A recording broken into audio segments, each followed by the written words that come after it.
evening, everyone. I'd like to call the Thursday, December 8th, 2022 business meeting of the Peninsula School District Board of Directors to order. If you please stand and join me in the Pledge of Allegiance. I pledge allegiance to the flag of the United States of America and to the republic for which it stands, one nation, under God, indivisible, with liberty and justice for all. Thank you all for coming. I'd like to invite Principal Suter up to have a word of welcome. While she's making her way forward, I just want to point out the meeting is being recorded. It's not being live streamed, but the camera is right behind you folks over here. So just be aware that the sound is live and it will pick up, or the mic will pick you up if you're, so you may want to watch what you whisper to your neighbor. I'm looking at those students up there, they're like, okay, I'm strategically right there. Hi, you guys. Good evening. I'm Michelle Suter. I'm the principal at Gig Harbor High School. We are super excited to have you here for the board meeting with us tonight. Thank you for being here. I'm super, super happy. This is the life of a high school, so what you saw tonight is what we love. We saw Peninsula students singing. We saw Gig Harbor students playing instruments. We have a wrestling match going on in our main gym right now. We have NJROTC performing in our Aux gym. This is the life of a high school, so we're super excited to be able to share all of that with you tonight. So on behalf of Gig Harbor High School, welcome. Thank you. It's great to be here. It's fun to move around, I think for everyone but Tanya, for us to move around to other locations in town. So for the approval of agenda, do we have any changes to the agenda tonight? All right, hearing none, is there a motion to approve the agenda? I move to approve the agenda. Thank you. Is there a second? I'll second it. It's been moved by Jen, seconded by Chuck to approve the agenda. All in favor say aye. Aye. Opposed? All right, motion's carried. The agenda is approved. I wanted to just take a moment once again to thank the choir from Peninsula High School, as well as the ensemble members from Gig Harbor High School for the wonderful musical entertainment just in the Commons. That was outstanding. It's such a pleasure to have you all here. And I know you've had a busy few weeks with, I'm sure, performing at Tidefest and Winterfest. But would either of you like to say a moment on behalf of the band or choir, or do you need to move on to the next event? I would just like to say thank you to the board and all of the supporters here for continuing support of the arts in our district. Are happy to perform. We're back to post-COVID. We're happy to be playing and singing. And it's our lifeblood. So thank you. Yeah, we're back and we're better than ever. Thank you. Awesome. Thank you so much again. All right, moving right along. Board recognition or reorganization. In accordance with Board Policy 1210, annual organizational meeting election of officers, we will now hold elections for the president and vice president positions on the board. Those elected will serve in these roles for 1 year, and we will be taking a roll call vote for each position. I'd like to add, as a point of interest for our student reps and for the community, that every school board in the nation participates in this process of reorganization or selecting their own officers for the coming year. Some boards utilize a rotation type system where all members eventually would serve as the president or vice president over a period of time. And while we could be structured like that, we are not currently structured that way, which allows the 5 of us to select the officers that we feel are best suited for to lead us in the current environment. And that can look a variety of ways. As we did during COVID, the board may also sometimes choose to nominate a current officer to serve a second term. So having said that, it was a great honor to be selected by you 4 to serve as your president this past year. And it has been my sincere pleasure to serve our community, especially our kids. So with that, are there any nominations for the next president of the board? I would like to nominate Natalie Wimberly for president of the school board. Thank I would you. second that nomination. Thank you. Are there any other nominations for president of the board? Any other nominations for president of the board? All right, we have, it's been, yes, Natalie Wimberly has been nominated to serve as the board president, and so it's been nominated by Jen, seconded by David. Is there any discussion? All right. Yes, you do. It's coming soon. So we'll be taking a roll call vote that will be led by Preston, who will call the names. Yes. Lori Glover, Yes. David Olson, Yes. Chuck West, Yes. Jennifer Butler, Yes. and then Natalie Wimberly. Yes. All right, the motion's been approved. Congratulations to Natalie. And with that, I will turn the meeting over.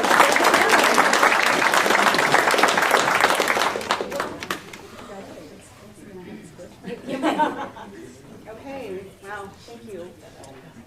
Before we move on to the next piece, I wanted to thank each of you for placing your trust in me for this very important position.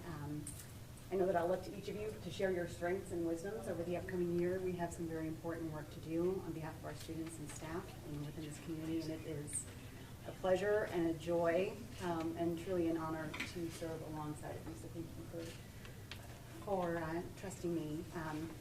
I have some incredibly large shoes to fill, and as I was thinking that, I thought how ironic, because my feet are actually probably twice the size of yours. But nonetheless, I wanted to thank you for your leadership over this last year. Lori stepped into this position at a time when we were still in COVID restrictions, when we had come out of an election that affected 2 seats on this board, when we had a brand new superintendent, and we still had not yet completed the strategic plan.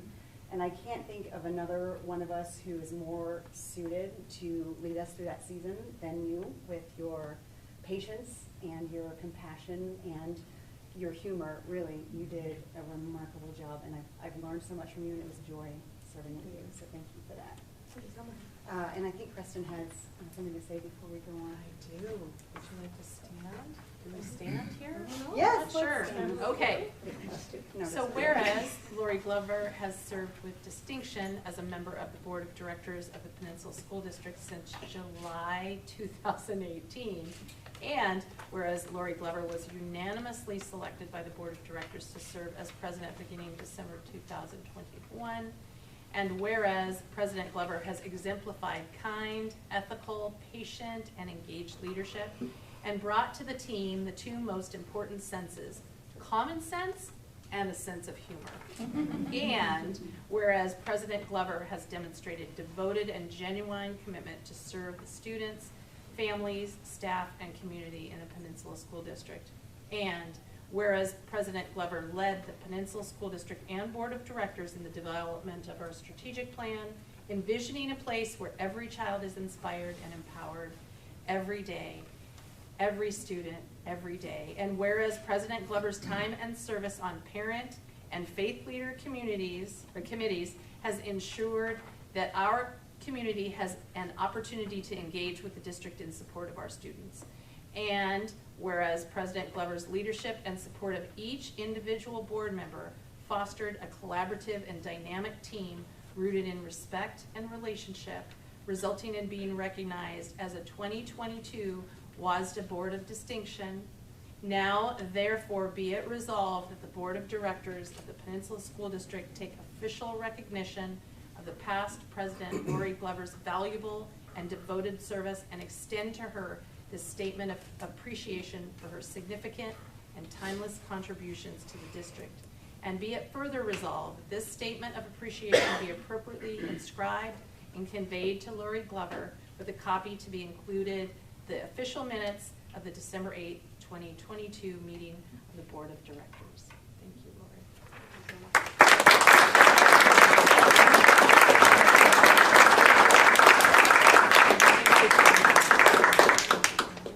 Yes.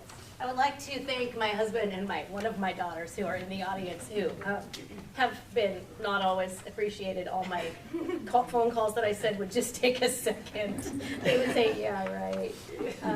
And just for your unwavering support. And so I couldn't have done it without that. So thank you so much. Yay, Natalie. Okay, moving on. Thanks for the script, Tanya. Clearly someone knew I would need it. All right, next order of business is to elect our new vice president. So we'll call for any nominations for the board vice president. I would like to nominate David Olson for vice president. Call more than once. Yes. Are there other nominations? Okay, David has been nominated to serve as the board vice president. Is there a second? I'll second it. Is there any discussion prior to the vote? Okay, it has been moved by Chuck and seconded by Lori to elect David Olson to be the school board vice president. We will be taking a roll call vote on this motion, and Preston will call the names. Natalie Wimberly, Yes. Lori Glover, Yes. David Olson, Yes. Chuck West, Yes. Jennifer Butler. Yes. The motion has been approved. Congratulations, David. Thank you. I appreciate it.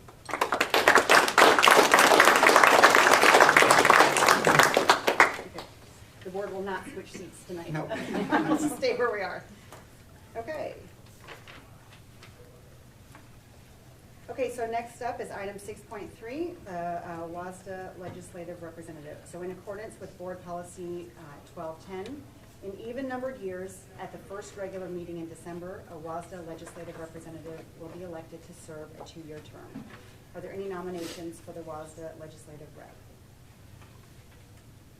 I'll nominate Natalie Wimberly again. Okay, Natalie's been nominated to serve as the WASDA. I have been served as the rep. Are there any other nominations?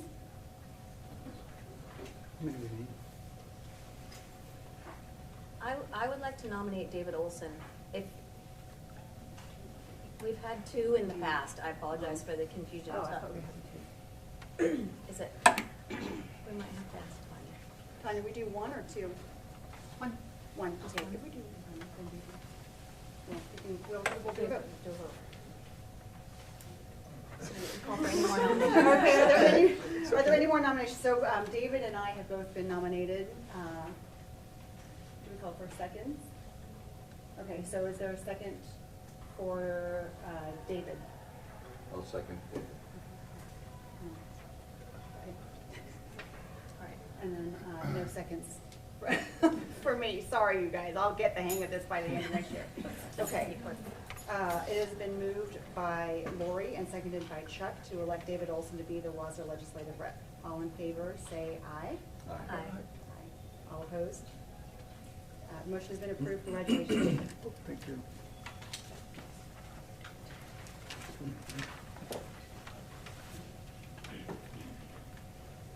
you. Okay, item 7, consent agenda. Is there any discussion on the consent agenda prior to the vote?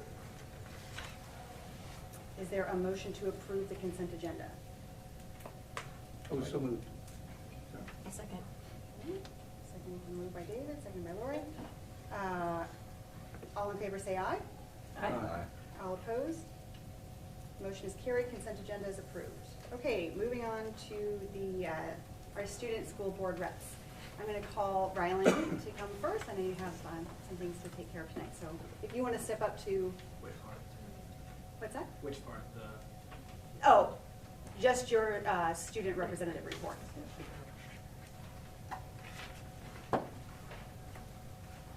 I'm Rylan Heckman. I am the school board representative tonight for Gig Harbor High School.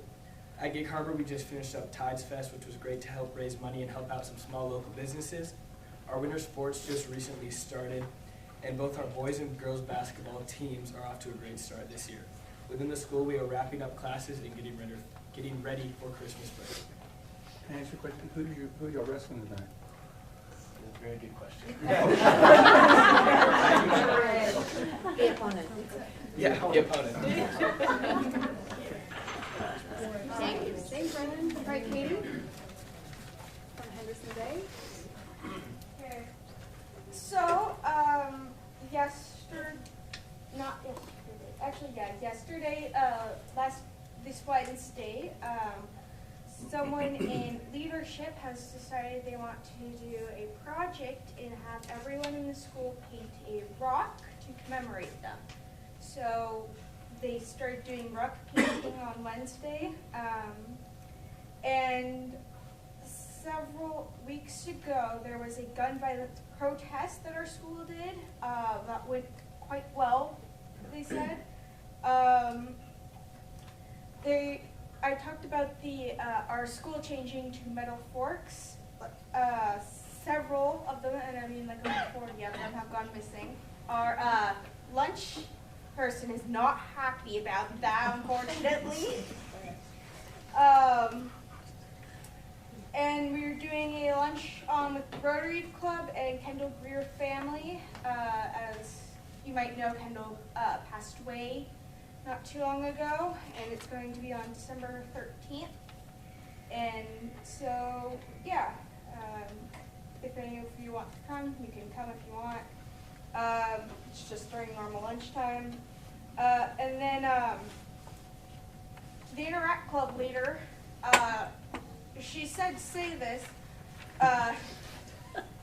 she complains about the missing washer and dryer and storage that was lost when moving school stuff. So, yeah, she's not happy about that. That's it. So you had a washer and dryer? Yeah, every school has a washer and dryer. So to wash and dry stuff like cooking stuff, like aprons and stuff like that. So our teacher has to take it home and bring it back. Robin's not happy about that. I don't know anything else. Don't ask me. I'm just a messenger. Sounds like something for the facilities man. I know. Yeah. Maybe isn't that your father? Yeah. I'm just saying what Robin said to say. The last I was at Henderson Bay, I will say, there was, and Dan Gregory was there was talk of the washer and dryer, and I believe that it is being And I looked just into. toured Yeah. last week. And So, We have a plan. yes. I don't know anything. Well, thanks for letting us know. Been received. I'm just saying what she said to say. And we do, are you looking for donations of forks, maybe? No. So, to be clear, We're just trying to find our forks. Are they getting thrown in the Students are taking trash? them somewhere. schools that fall inside of Gig Harbor city limits are no longer allowed to use plastic utensils. So Henderson Bay is falling under that rule. So they probably get thrown out accidentally. We have a limited supply of them, so we find them like everywhere. Commonly, the cooking room, Okay. the teacher, or not the teacher cooking room, the cooking place where cooking classes Kitchen. happen. Yeah, there we go. Okay, get my words. We find them there. We find them in the bathrooms, oddly enough, because some kids eat in there. No one knows why they do, but they do. Okay.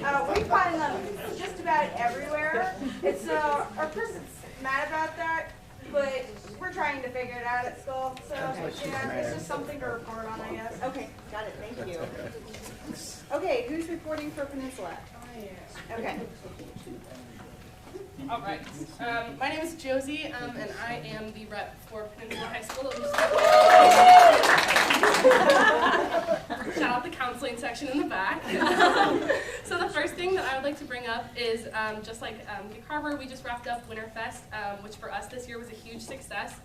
We had 182 vendors, and we made about $13,000 in ticket sales alone. There was over about 2,600 patrons from the community that came.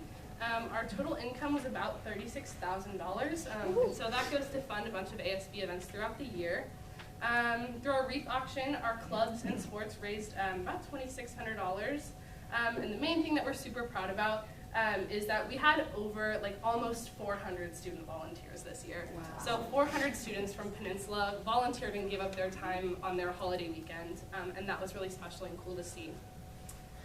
In the coming weeks, we have some cool things going on. So this week we're doing a gift drive for Fish Food Bank, and so kids have been dropping off gifts all week that we'll be giving to them to give to kids who may not be getting Christmas gifts this year. Also to kind of piggyback off of our band and choir, in the coming weeks they're both doing performances in honor of Max Diaz. So with his passing, both of the choir and the band, the profits from those two concerts will be going directly towards his family. Let's see. We'll be doing a spirit week before break to kind of get ready for the holidays. As well as we are gearing up for our winter play, which you asked about last time, and I now have the dates. So it's January 13th, 14th, 19th through the 21st. Say it one more time. January 13th and 14th, and then the 19th through the 21st. And the title, Joseph? It's called Puffs. and that's all I know.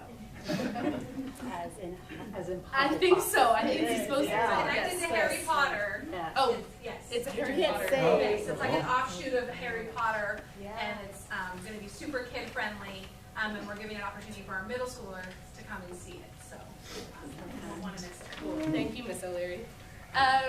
We also have been kicking our winter sports into action. We had 2 basketball wins last night, as well as we also have a wrestling match tonight. And this year something really cool is we have a record number of girl wrestlers this year. So we actually have like almost, I think we have a full team of girls wrestlers, which is awesome. Couple other, I don't want to touch too much on athletics because I think there's more coming. But 2 just quick shout outs was we had a PHS athlete that was awarded Athlete of the Year at the Tacoma Athletic Commission Awards banquet, and that was Stella Domingue for soccer. And then also wanted to point out Coach Cardinal in the back. She was awarded WIAA Coach of the Year for the 2nd year in a row.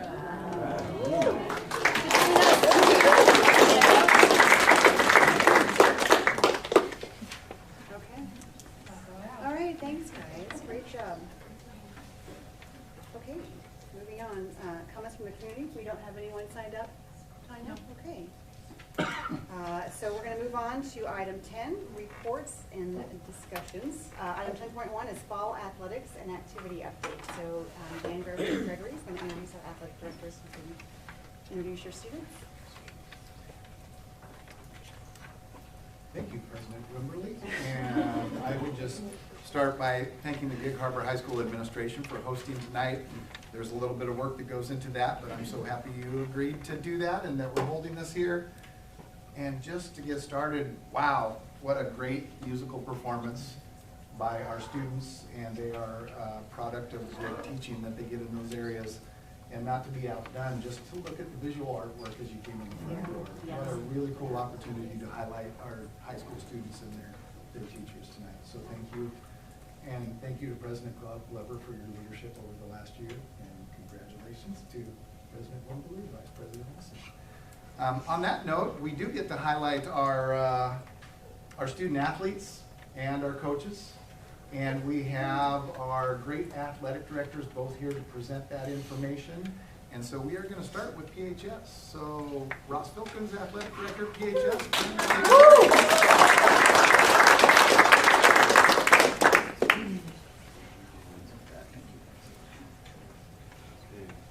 Thanks, Dan.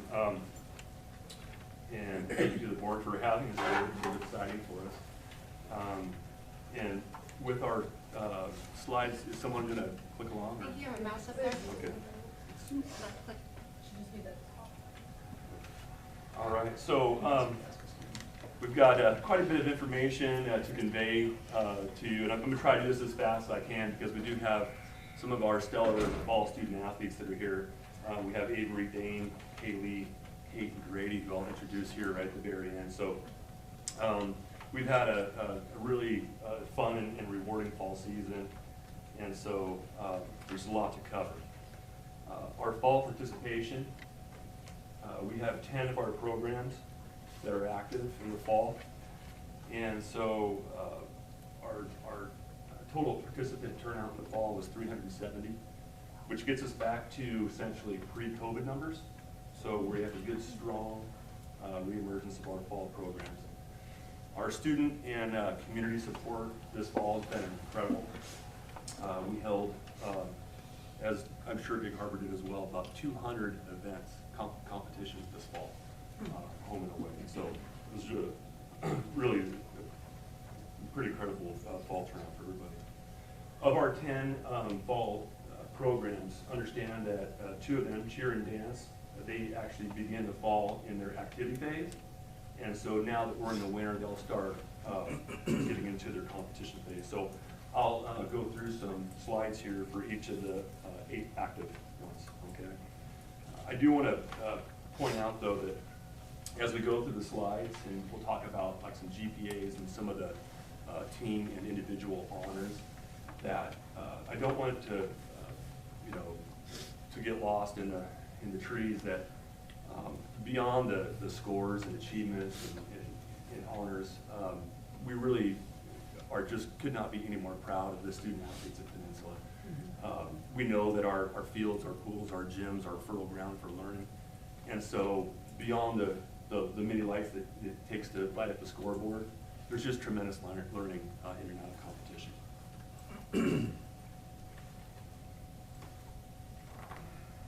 Let's see, that moves it.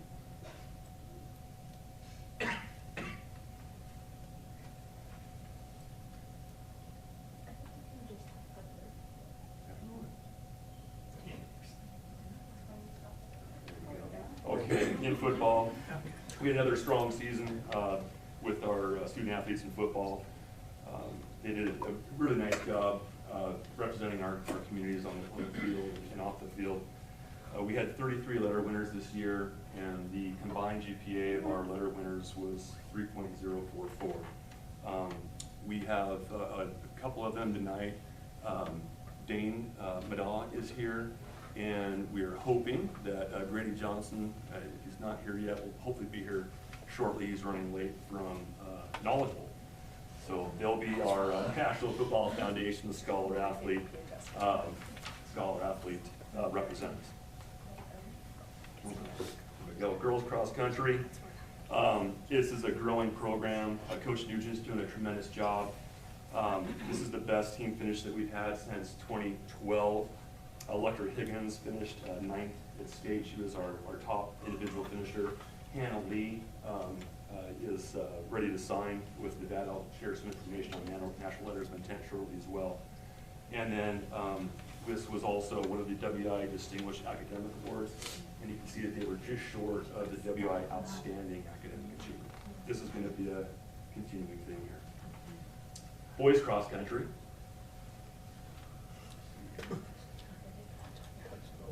Got it, there we go. Boys cross country, also a WI Distinguished Academic Award with a team GPA of 3.355. Logan Parrish was had an outstanding season, was our high finish at 17th. And this is our best team finish since 2011. So again, another tremendous growing program. Girls soccer had an outstanding season, undefeated South Sound Conference champions. They were second in districts. This is a program that keeps gaining momentum under our coach, Dominu. The best finish for our girls soccer program since 1984. Wow. And yes, Stella Dominu was just recognized by the Tacoma Athletic Commission as the athlete of the year. It's incredible. Girls swim and dive. Girls swim and dive. There we go. Girls swim and dive. Another outstanding award. So this is actually beyond the 3.5 threshold. So this is a tremendous achievement for our team.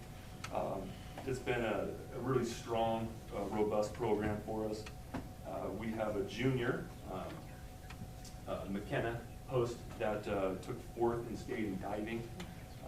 Incredible thing is the 3 that finished before are all seniors, so she's got a great shot at earning the state championship next year.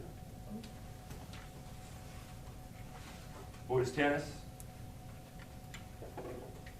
This is the largest turnout, 30 participants. It's the largest turnout that we've had in 22 years. Sherry Osbo is doing a great job. Both the boys and the girls are seeing incredible numbers. Just keep on surging. And Elliot Sadal had a tremendous year for us and represented us at districts. Again, another WI Distinguished Academic Award. On to volleyball. Yep, another incredible year for volleyball. South Sound Conference champions, district champions. They went to state, and again, for the 2nd year in a row, went 3-1 at the state tournament, which is incredibly competitive. And it's just an incredible event over in Yakima, the Sun Dome, if you ever get a chance to get over there. Last year they finished 2nd. They came back this year and battled to a 5th place finish, which is the 2nd best finish all time, only until last year. Langley Griffin was the South Sound Conference MVP. Katrina Cardinal, again, as previously mentioned, to be the the state coach of the year, and to do it 2 years in a row is just absolutely incredible, and you just can't really spotlight that enough. We also had a lot of kids recognized, obviously, in our postseason honors, and 3 of them, Lane, Alex, and Langley, are going to represent us in the All-State game. Water polo, another drawing program. Coach Gilmore and Wiltbank, they've done a tremendous job in both our boys and girls water polo programs. This is the best finish for our boys in 10 years. Water polo is a club sport, and so it's not a program that's recognized by the WIA Academic Awards, but they would have finished highly in there as well. And then lastly, we were able to host our first National Letter of Intent Day, which was in November. And so we're Peninsula proud of Laney, Langley, Peyton, Allie, Bowden, Grace, and Glory for opening the chapter of their education, next chapter of their education, and committing not just to be a participant in athletics in college, but again, to continue their education. The benefits of our programs are many, and the statistics that we ran bear that out. Participating in at least one sport in high school compared to those that do not, the average GPA is 1.21 higher, and the statewide average is that those that participate in at least one high school athletics miss 21 less days of school a year than those that don't. Student wellness across the state been well researched to have far less discipline referral, a better emotional state, and less instances of substance abuse.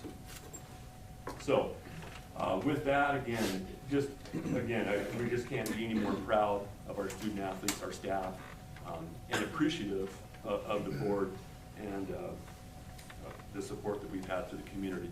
And with that, I'd like to turn it over to Avery, Kaylee, Kate, Dane, and maybe not Grady. Grady is here. There's Grady. All right, he made it back to knowledgeable. So if we have time for that, okay. So, and they were prompted essentially with just a simple, question of just to reflect upon their experiences and what they gained and learned from their participation in our program. So. You want us all to come up or just? Yeah. You're staying up, Rob. Okay. Ross, you can be up for questions after. Yes. Hi guys, I'm Avery. I go to Peninsula High School, if you couldn't tell. So I've played soccer and lacrosse all 4 years at Peninsula High School. And these sports, I'm just so thankful for these experiences. It's really taught me about hard work, discipline, and perseverance. My coaches have always emphasized being a student first and an athlete second, which is so important, whether this means missing practices to study for the big test coming up or keeping me on a tight homework schedule. This has really helped me maintain good grades throughout high school. As Coach Filkin said, soccer made it to the Elite 8 this year, which is a school record, which we haven't done since the 1980s, and I'm just so grateful to be a part of that. Because not only was our team incredibly talented, it was also just a team of amazing girls. I've just made so many special bonds over these past 4 years from soccer and lacrosse, and I honestly just have memories that I'm going to treasure forever. And overall, the community of my sports teams are just fun and welcoming. It allows me to interact with different types of people that I never would on a daily basis, and I'm very grateful for this experience. So yeah, that's what Peninsula High School sports mean to me.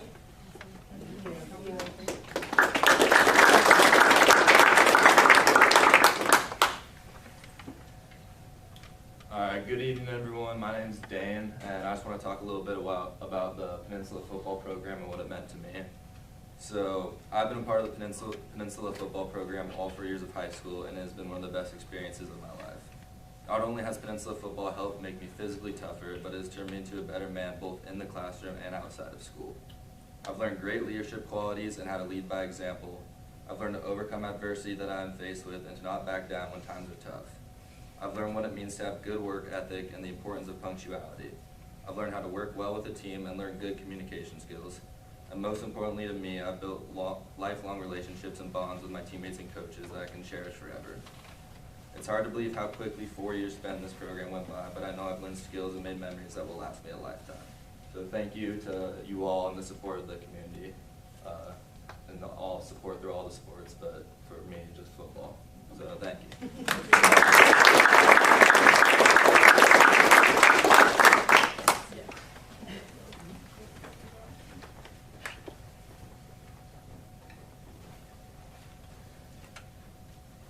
Hi, I'm Kate Cardinal.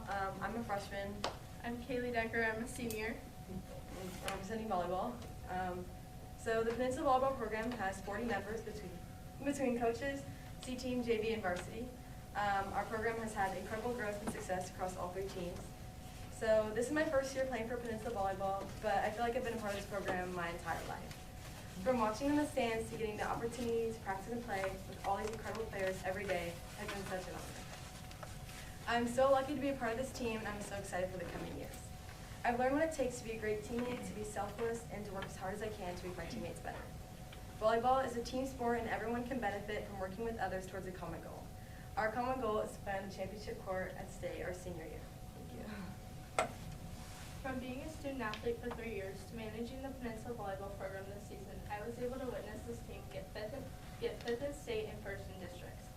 The Peninsula Volleyball program does so much more than just teach high schoolers the game. It gives each and every player a support system, memories and friends that will last a lifetime, and an opportunity to grow, not only as a team, but as individuals.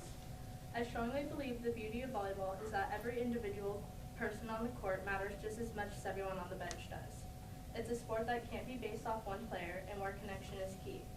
Every volleyball team I've been on has become a family. It's the way it works, and it makes the game so much more enjoyable. At the end of this season, a hard truth had to be faced. It was the end of my favorite chapter, the one where I was a part of the Peninsula Volleyball Program. But as I take a look at each memory, a realization comes to my mind, that although this may seem like the end, in ways it isn't. I get to carry these life lessons, friendships, and memories with me for a lifetime. And in the end, I will always be a Seahawk. Thank you.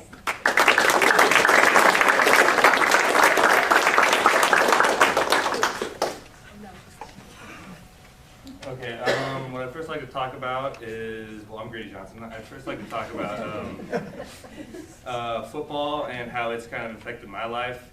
So, I mean, ever since I moved up here from Oregon in second grade, I've been playing football in PYF, and I've always kind of been growing up in that Peninsula program.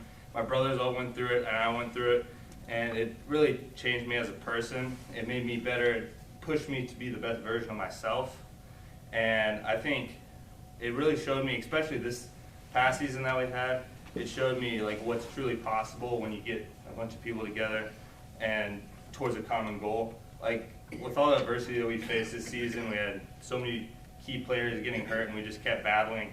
Everybody filling in those spots, knowing what they have to do, just really showed me that, like, how much people care about this stuff and how important it is to everybody. And it really has opened up opportunities in my life to go play college football and get an education because of that. So, yeah.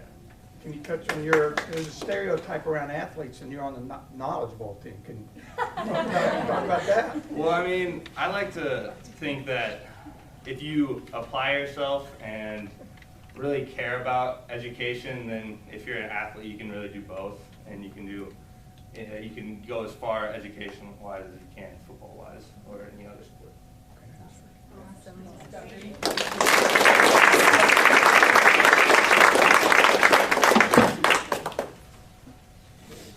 Oh, yeah. Hey, Ross, I lived here since I retired from the Navy 17 years ago, and all my kids were dual sport athletes at Gig Harbor High School. And but we don't offer NIL money, but for all the 17 years that I've been here, we've had amazing sports programs across the Peninsula School District, Gig Harbor High School and Peninsula High School. Can you, what is it, it's cross country, it's water polo, it's baseball, basketball, state.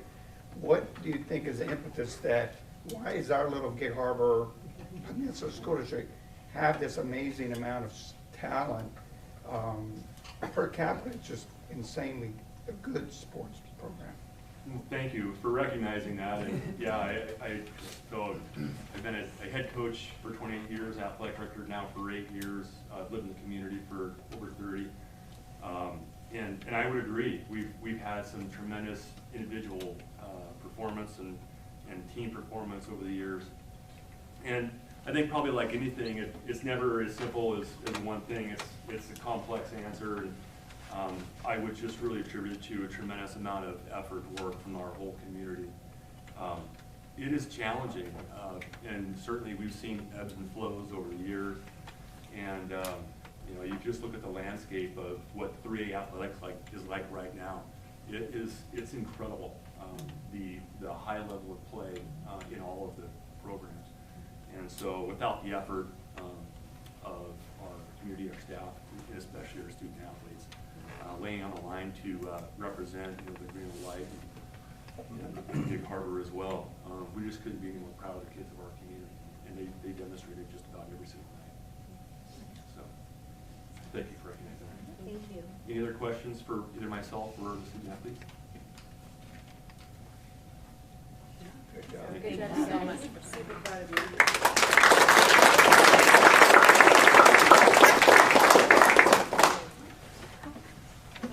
Is Tara here for Gig Harbor? Yes. Oh, Blair, sorry. Blair. Just come.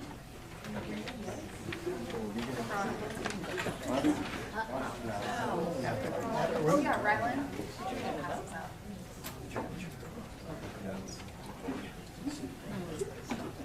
Okay, so, hi, I'm Blair, I'm the new athletic director here at Gig Harbor. Rylan just passing out a little write-up.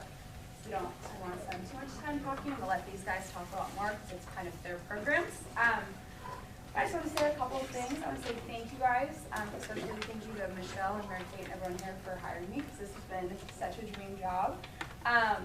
And thank you to the board, staff, students, family, community, everyone for your support of all of these kids and their teammates this fall because it's been really fantastic. These guys split the student and student athlete this fall. 6 teams earned the WIA academic awards like Ross touched on. I think between the 2 high schools, we kind of swept those awards, so it's very awesome.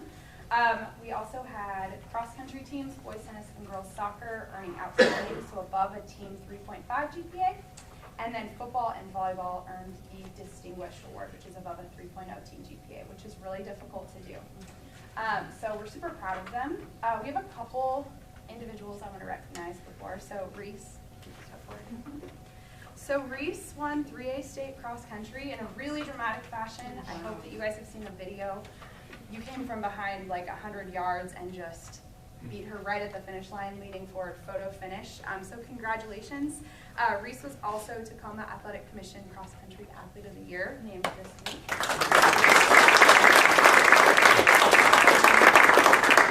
And then Will Landrum, Sammy Hoover, who is here, and Joey Hughes were recognized for their sports at TAC, so that was fantastic.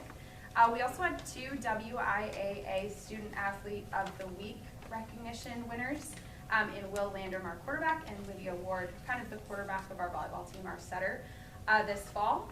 And then we had 1 student athlete, Riley Peshek, who's a 3-sport athlete for us, sign her commitment to play softball at the University of Montana this fall. Yeah, so we're really proud of them. I'm super excited for all of our individual athletes and what they did, and I'm excited for them to chat. Just want to point out, these guys won 82 varsity games and invitationals this year, which was really fun to count. It's pretty crazy. They won 1 district title and 1 state title, and 6 teams qualified for their respective state tournaments. Boys tennis, though, will be participating in the spring because they participate when the girls do tennis. So I'm going to hand it over to them and let our cross-country athletes come up here and chat.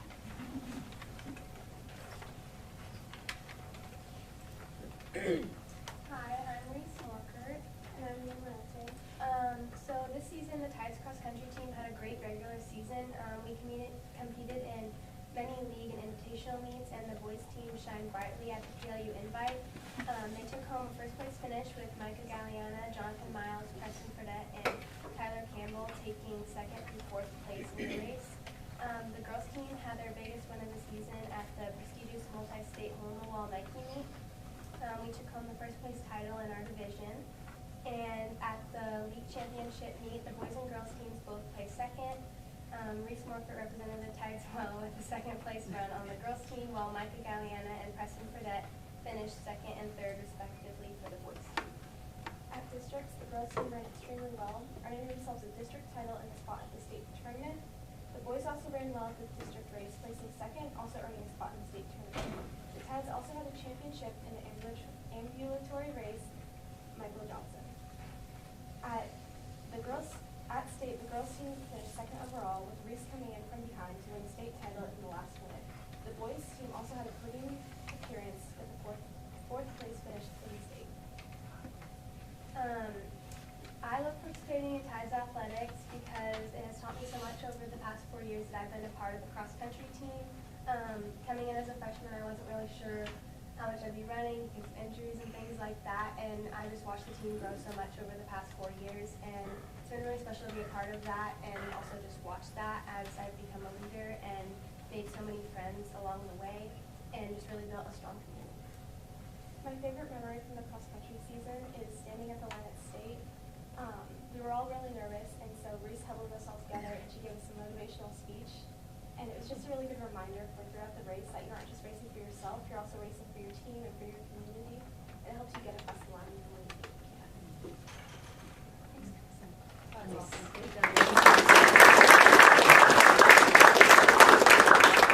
we have our football players here to tell us about their season.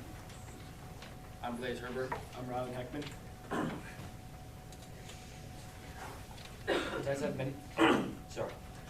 Tides have many players that are in the top offensive statistics for the Pierce County area, including Will Landry for passing yards and passing touchdowns, Gavin Nash for receiving touchdowns. Then during the seasons, the Tides defense shut down opponents, starting off the year with 2 shutouts. The team also boasted a big homecoming win this season, allowing many players to shine during the game. The team had 5 first-team All-League selections, 3 second-team selections, and 2 on honorable mention. And then for me, why I love playing sports at Gig Harbor, not only for football, but then again also for baseball. I feel like our coaches create a community and a brotherhood that makes me feel not only connected to the team, but then to and throughout the school. They make me feel proud to be a Tide. A favorite memory to share from the season is singing Country Roads as we drove. Thanks, guys. Good job, guys.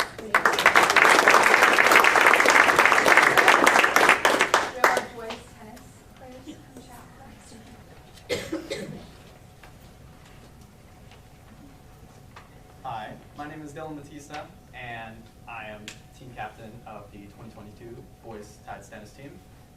I'm Peter Zeke. I'm a sophomore on the varsity team. And we just want to talk about how we did and why we're connected and our favorite memories and stuff like that. This year we had 40 players play tennis this year, which is absolutely insane for tennis. Normally we average about 20 to maybe 30 kids, but we got 40 this year, and it was great. And during our conference season, we went 14-1 and tied the conference record with River Ridge, but it was great, and we did so well. Anyway, at our league meet, we had 9 athletes compete, and Hugh and his doubles partner, Rylan Kubert, were the #1 district champions. Wow. League champions. Yeah, league champions. But they were also district champions. Second place. He's trying to build you up. Just take it. They felt like champions. But yeah. National champion. And they're moving on to state, which is super competitive for tennis, and it's a great thing because we haven't done that in a really long time, and it's honestly just a great experience for the whole team. And some reasons why I love participating in Tides tennis would definitely be because of the team, the dynamic, right? The leadership skills that I've learned from being promoted to a captain. The last year I was on JV, and I wanted to work up and become on varsity, and I was. And it was a great feeling. And being promoted to captain really taught me those leadership skills, and guiding my team to victory, and us working together as a team was a great experience. And I would just like to talk about my favorite memory from the season, which wouldn't be on one specific occasion, but there were multiple occasions where our the deciding match, whether we would win or not, would come down to our last varsity team, and everybody would line up along the fence, a little high, but not a little back from the fence. But we would watch the game as it's they're really close, and every time our team would win a point, we would all go absolutely crazy. And just the energy and the atmosphere there was insane, and I would trade it for literally anything. These next 2 years I'm going to have on the team I'm going to have to cherish, because it's just Good job.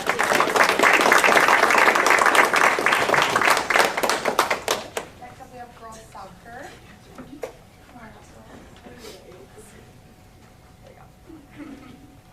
So I'm Sammy Huber. I'm Haley Barnes. And the girls soccer team this year went undefeated through the South Sound Conference and took home the league title as co-champions with Peninsula after they tied both games.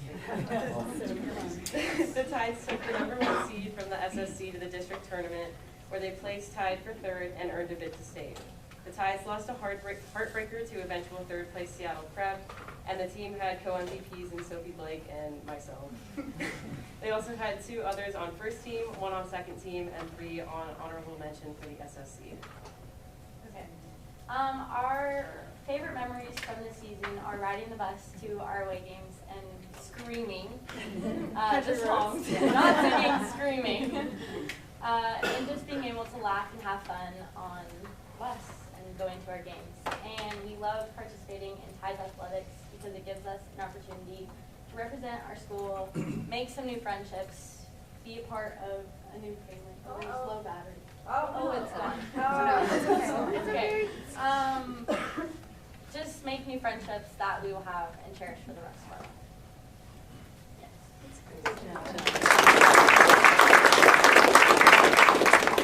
They're working on it. They're working. Volleyball? Oh, there's There we go. Oh, I think it's volleyball next. Good job, IT. Oh no, girls swim and dive, sorry.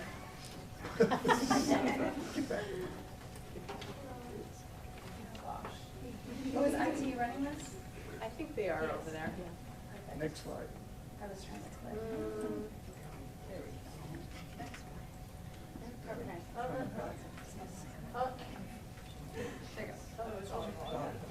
There you go. Let me go back. Which one is it? Swim and dive. This is perfect. Thank you. My name is Caitlin Hendricks, and I'm a freshman in Gig Harbor this year. And I'm Ashley Lovich, I'm a junior this year. This was my first season on the Gig Harbor Tides swim team, and it was an experience that I know I will cherish for my whole lifetime. We had a total of 29 girls on our team this year, and all of us contributed to what was a very successful regular season, ending with winning all of our competitions except for one. We also sent many of our girls into the postseason, where we started off great by winning our league championship at the South Sound Conference meet. Then we competed at the district championships, where we got 3rd overall and had many of our girls qualify to go to state. All 3 of our 4-person relays qualified for the WIA Relay State Championship, and we also had 3 girls competing in individual events, including Ashlyn and myself. Being at state was an amazing experience, and having my friends and teammates supporting me while I swim was something that was truly inspiring.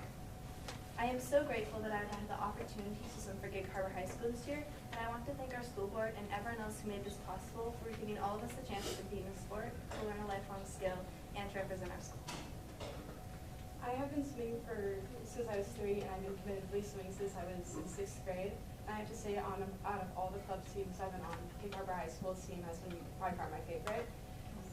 I've been to many club meets, and the atmosphere at high school meets are 10 times more ecstatic and just hyped up than any other meet I've ever been at.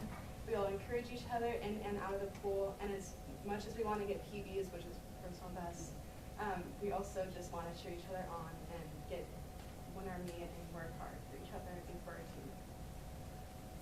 Thank you.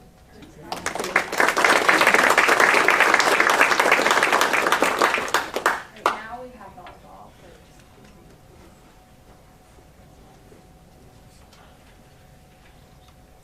One of our representatives had to go to practice, so it was on our own. My name is Ava England. I am a senior. I was the libero for our varsity team this year. Throughout our 3 teams, tryouts, we had a total of 34 girls, which is really fun. We have a really selective program, and unfortunately, there are a lot of cuts at the end of the season, and so everyone who's on the team is super, super excited to be there. We overall had an amazing season. We took home second place in the Southtown Conference and second place at the bi-district tournament by upsetting the overall number 2 and 5 seeds, coming in as the 8th seed. We did make it to state. We ended up dropping some matches, but we still ended up at an overall 9th in the state. At state, the Heim sisters, Sam and Peyton, were chosen as the Sportsmanship Medal Award winners for Gig Harbor. I did track my freshman and sophomore year, and I did tennis last year, and I was really bad, but I had a lot of fun. But the volleyball program really just stands out. It's a good community. Everyone's excited to be there, and there's a lot of different personality types, clearly, but we all share a common love for volleyball, and so being a part of the program is really fun and really rewarding. This past year, we decided as a program to make an Instagram account for our team because we noticed over time that our student section just wasn't quite what we wanted it to be. And so coming into this season, we weren't really sure how much it was going to help or if it was going to affect our student section at all. So at our first home game, we ran out from our little closet that we have, and we had a full student section, and it was really, really exciting. And I think that first game was probably everyone's favorite of the season. Quick question for you. What you mentioned that one of your teammates won the Sportsmanship Award. How can you tell us a little bit more about like how would one get selected for that? So yeah, Sam and Peyton Heim, freshmen and senior sisters on the team. At the state tournament, there's one player from each team selected at each game you play in, and it's a mix of the refs and just there's people there who choose who really is standing out as having a good attitude and supporting their team and being respectful of the refs, and so they both were selected for that, and I think it's super, super well deserved. That's great. Yeah. Thank you.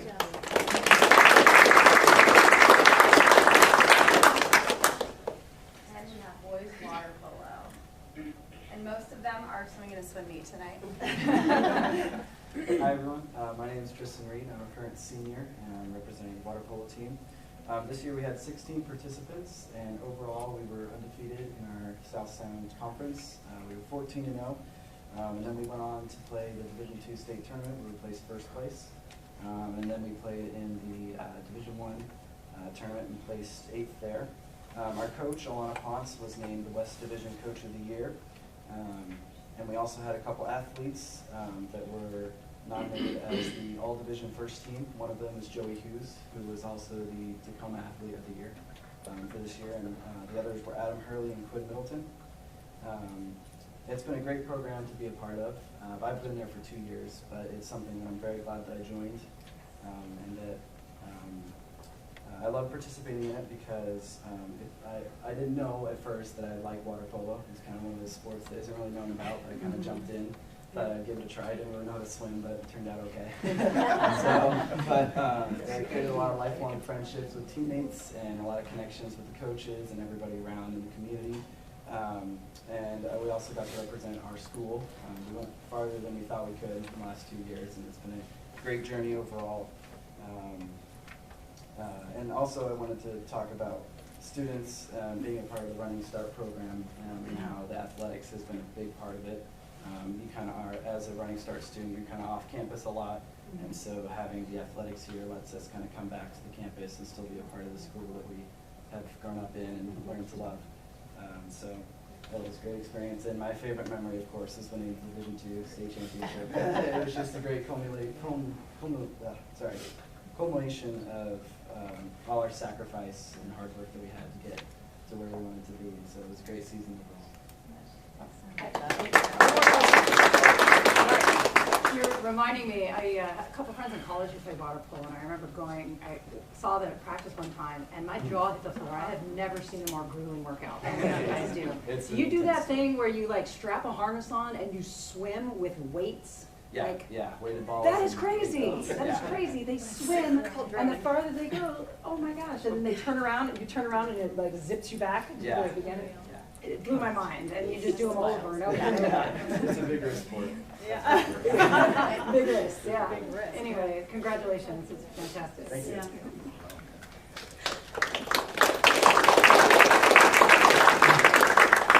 So, thank you to all of our students for speaking about their sports tonight. I think hearing from them is a lot more impactful than just hearing from me, because it's their experience in their high school. So I'm really proud of them, and I'm excited to see how we do this winter. So thank you guys so much for having me. Can I ask you a question? Oh, Yeah, sure. Yeah, I just have a comment while you guys are all still up here. As a parent of student athletes back at once upon a time, and always a big fan, it's just really fun to hear from each of you. I really appreciated you sharing. But I wanted to also mention, I guess for the board's information, if no one else, I've had the unique and eye-opening experience for the last 3 years of sitting as the sole school board representative on the WIAA West Central District 3 board. And so really I just listen because it's all, athletic directors and such. But two things, for everyone's information, Ross and Blair are extraordinarily highly regarded and well respected, and their names come up frequently in this committee, and they're not on the committee, so I can tell them this.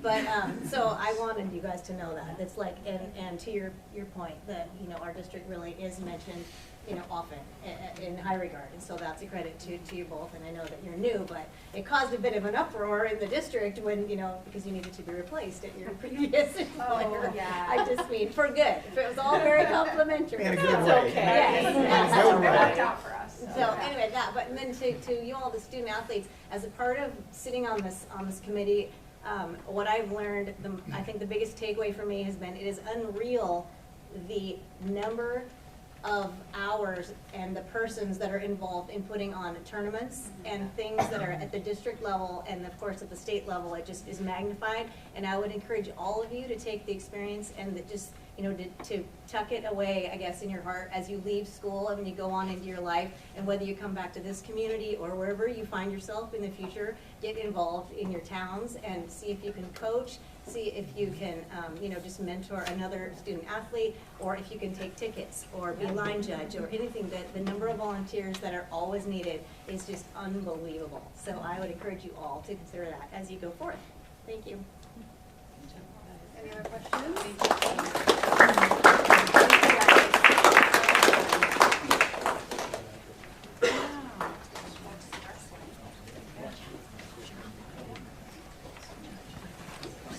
Oh, okay, we are going to take a 5-minute break, and we'll let the students leave, and we have homework to do, and we will,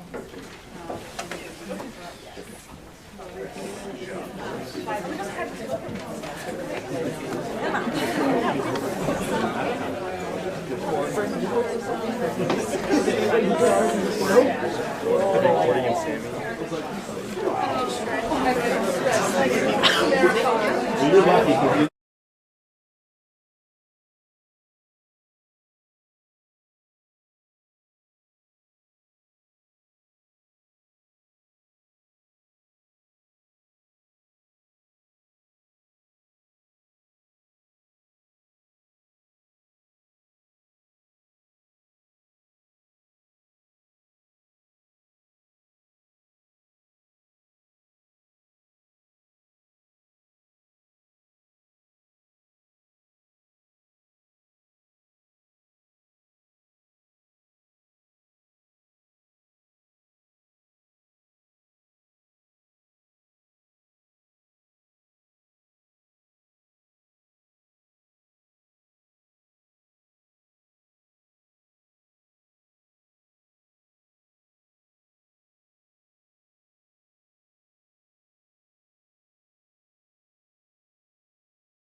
we are going to reconvene.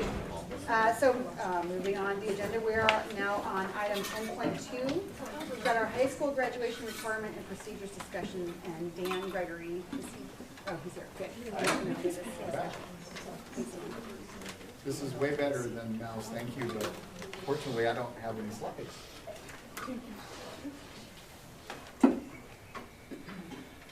Well, thank you, and again, the focus is on our high schools, and great job again by our performing arts folks, but also by our student athletes, and thank you for Director Olson for just recognizing the exceptional results over the years. I also have had kids go through, and one still here, and thank you, Lori, for recognizing the leadership, because leadership matters, and our athletic directors and coaches are a big part of that as well.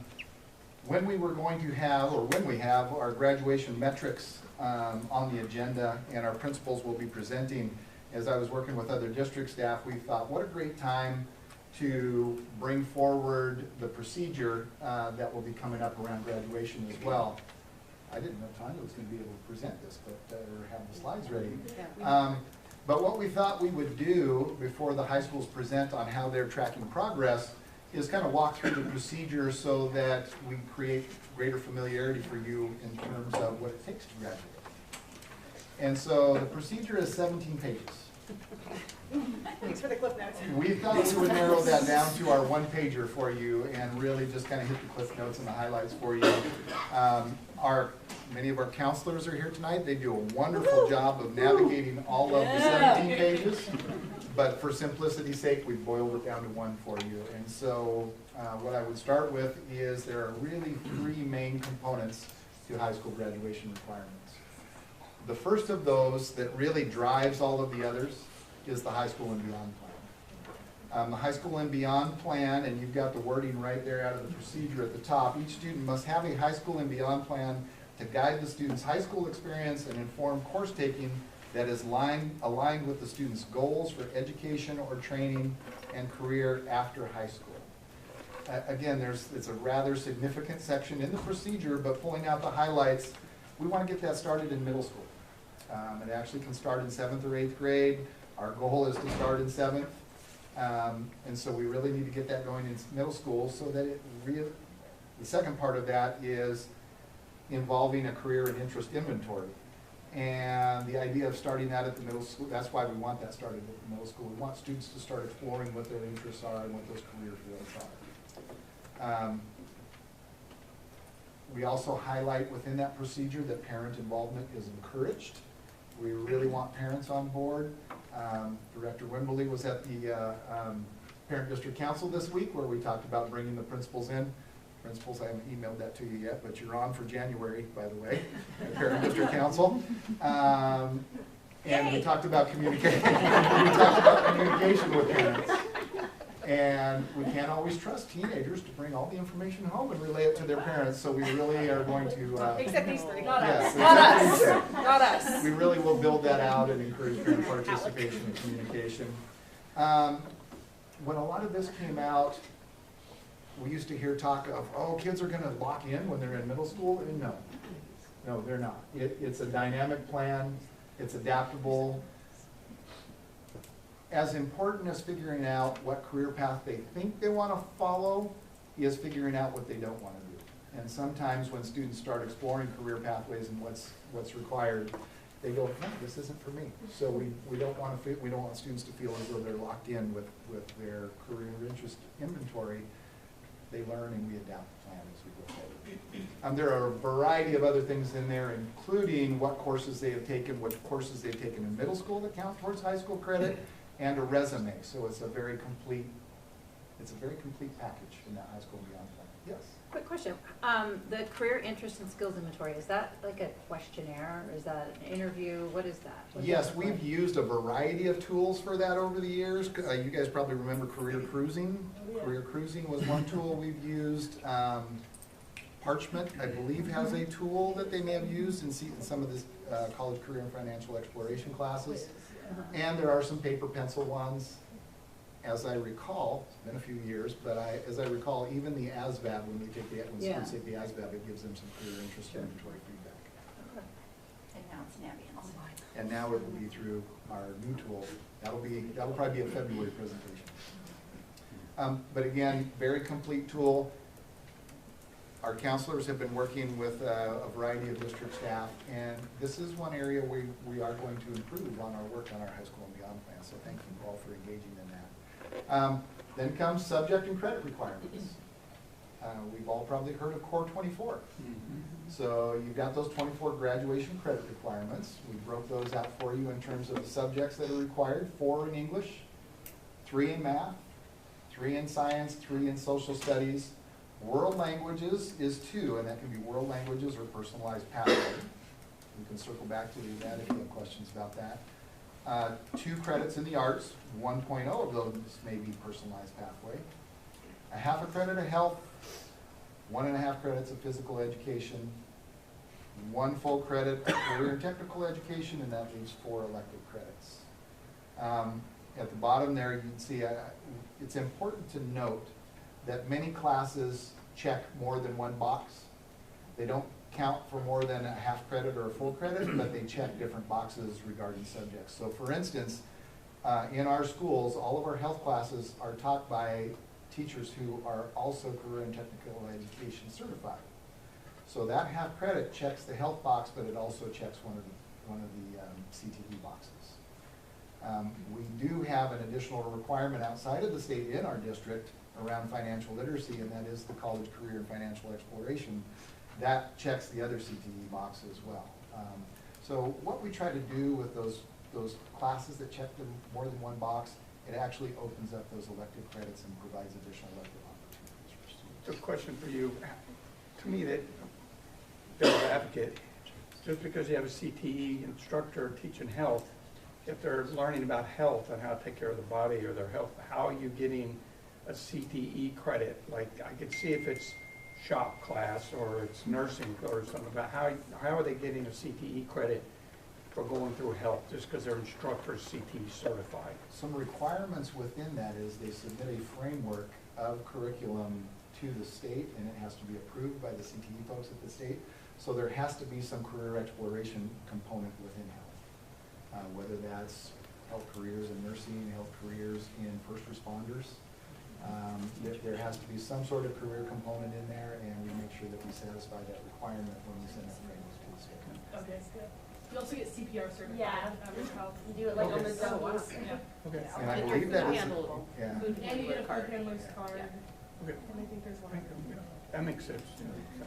And we embed that CPR, first aid CPR in health. I believe that is a state requirement now that they have, students have to graduate with that, pick that up somewhere. I'll go ahead and jump in and address it a little bit.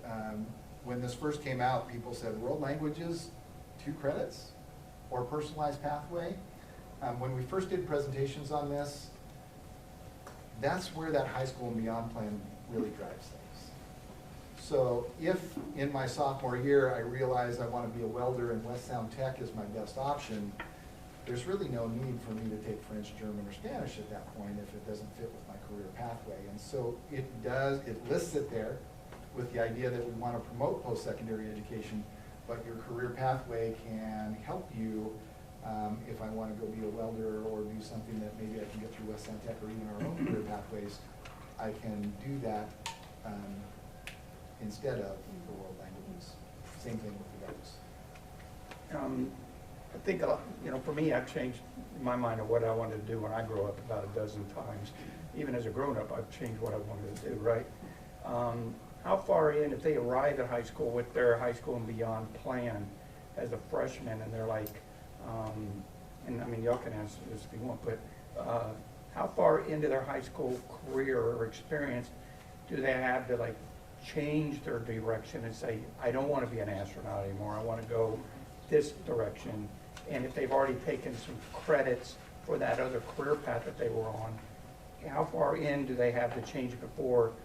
Is there ever too late for them to do that? When we're doing it well, those counselors will tell you that they're revisiting that high school and beyond plan every year to say, hey, have things changed, and how might we adjust your course teaching patterns based on what you want to do now?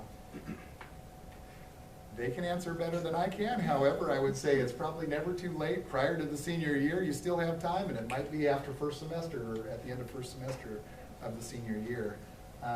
We want students to make the most of their time, and if they find out there's something they don't want to do or a direction they don't want to go, let's change direction, but let's do it and make sure we're wrapping up those 24 credits. Right. So yes, flexible and adaptable and dynamic. Thank you. I love it when you guys nod. The third piece is successful completion of a graduation pathway. That's really well worded because it used to be, oh my gosh, back in the day, you have to pass the WASL to graduate, Washington Assessment of Student Learning. Things have opened up, and those things are important. We still want high achievement in all those areas, but we still want students to be college and career ready. College, I always say college and, it's not college or. So we want as many doors open as possible for students when they finish. But when we look at that, first and foremost, what usually jumps out is one of those options is statewide high school assessment. That's the Smarter Balanced, or the WA-AIM for our students with disabilities. They can also qualify for that without passing the SBA if they pass dual credit courses. Those could be Run and Start courses in math and English, or college and high school courses in math and English. High school transition courses. I have to look at my administrators, but when we run Bridge to College Math and Bridge to College English, those can also satisfy that graduation pathway. AP courses or international baccalaureate programs in math or English. Those require a grade of C+ or higher in the class, or a score of 3 or higher on the AP exam. SAT or ACT scores can also count if students meet or exceed scores established by the State Board of Education. We don't have much input on that. State Board of Ed decides what that mark is. They can also use a combination of options. And again, our counselors are masterful back there at really tailoring and working with kids in terms of how might we meet this requirement. The ASVAB test can count as a pathway. Generally, the minimum standard that's required for entry into any of the military services meets that standard. Generally, that's Army. I know they're lowering that standard. Some of you will be happy to hear that generally that's Army. They just announced they're lowering that aspect. Okay. And then finally, a sequence of courses aligned to a pathway in career and technical education. And so that sequence of courses, and I believe, I probably have to lean on these guys a little bit, I believe it's probably 2 credits of courses in a career pathway. That can also count as that successful completion of graduation pathway. If they use the ASVAB for their requirement, is that for folks, scholars that are looking to move into the military, or can they use pass the ASVAB and not have to pass anything else? Do they have to head to the military? If they don't, do they have to go somewhere else? I don't know that anybody's going to follow them and make sure they do, but both of these second pieces, the credits and the pathway, should be tying to that high school and beyond plan. So if they've expressed an interest in going in there, that is where that can count. And again, that line that says, as long as the option chosen is in line with the student's high school and beyond plan, that's the important piece. And that's the work that those counselors back there do so carefully. Yeah. When Natalie and I were at the WASDA, the legislative conference a couple months ago, there's some movement in WASDA, not necessarily that we agree with it, or whether I agree, but there's some movement that they're trying to get away and recommend to the state to eliminate SAT and ACT and graded scores and just go towards mastery. Are we seeing more of a push for that? Do our counselors support eliminating that SAT, ACT traditional grading system? What about that? Grading system or an option for graduation? Okay, those are kind of two different I guess things. how about an option for graduation? Mastery. I don't want to speak for our counselors, but I would say the more bullets that we have below that line, the more options we have available that will work for kids and their individual needs. Yeah. And so we would like to maintain as many options as possible. Yeah. So I always look back there to see. What do our students think about that? Do you like having grades, or would you like to have grades? I mean, for me, I know. Like in an overall class, you would say? Yeah, like for me, when I was in school, I liked knowing if I had an A or a B or a C. You know, so but I mean, if they eliminate that, go towards mastery. Huh? Yeah, I was gonna say, I think it's motivating, to, like, if I, didn't have, like a situation where, I've dropped below an A, like, if it was just like, you're mastering it or you're not, it would, I think, eliminate a lot of that motivation. Also, to add on to that, it's like rewarding for people that work hard and deserve to have something to show for that. Right, exactly. Let me ask you this, what does it look like though applying to colleges now that no longer require these things? The ACT and the SAT? Yeah, I mean, because I'm seeing more and more colleges, they're looking for a portfolio of work, Right. they're looking for all sorts of things. So we're sort of a little bit, at least for the college-bound students, at the mercy of, what do you need to produce, what products do you need to be able to show if you're looking to go into college. So I mean, it seems completely different than when I Right. went. Yeah. Right? I just like, okay, here's my Scores. GPA, here's Yep. my scores, Yeah. all done. So- Now it's like, holy cow. Yeah, so as someone who has applied for college this year, all of my schools that I applied to were test blind. So Right. didn't even take my ACT, SATs, which I personally didn't take because I knew that all the schools that I were applying to wouldn't even look at them if I submitted them. And so all of those schools except for one are California schools, which have all backed away from that as a group. UC's don't even look. Right. And so a lot of the information that I put in were like transcripts, so like course grades, and then GPA. And also like the supplemental essays. Oh yeah, That's essays essays that you're writing. like letter of recommendations, like Right. personal aspects, so it's not just a grade and number. Yeah. It's Yeah. like, But if who are you wouldn't have a GPA if you didn't have grades. Exactly. So that's what I'm saying, it's only, that's why the counselors are here. It's sort of like, what's their feedback on, if you want to go to University of Texas, and they need a GPA and they want an ACT. Right. So the grading debate has run for quite a while, and is it letter grades, is it number grades, is it pass or fail? Yeah.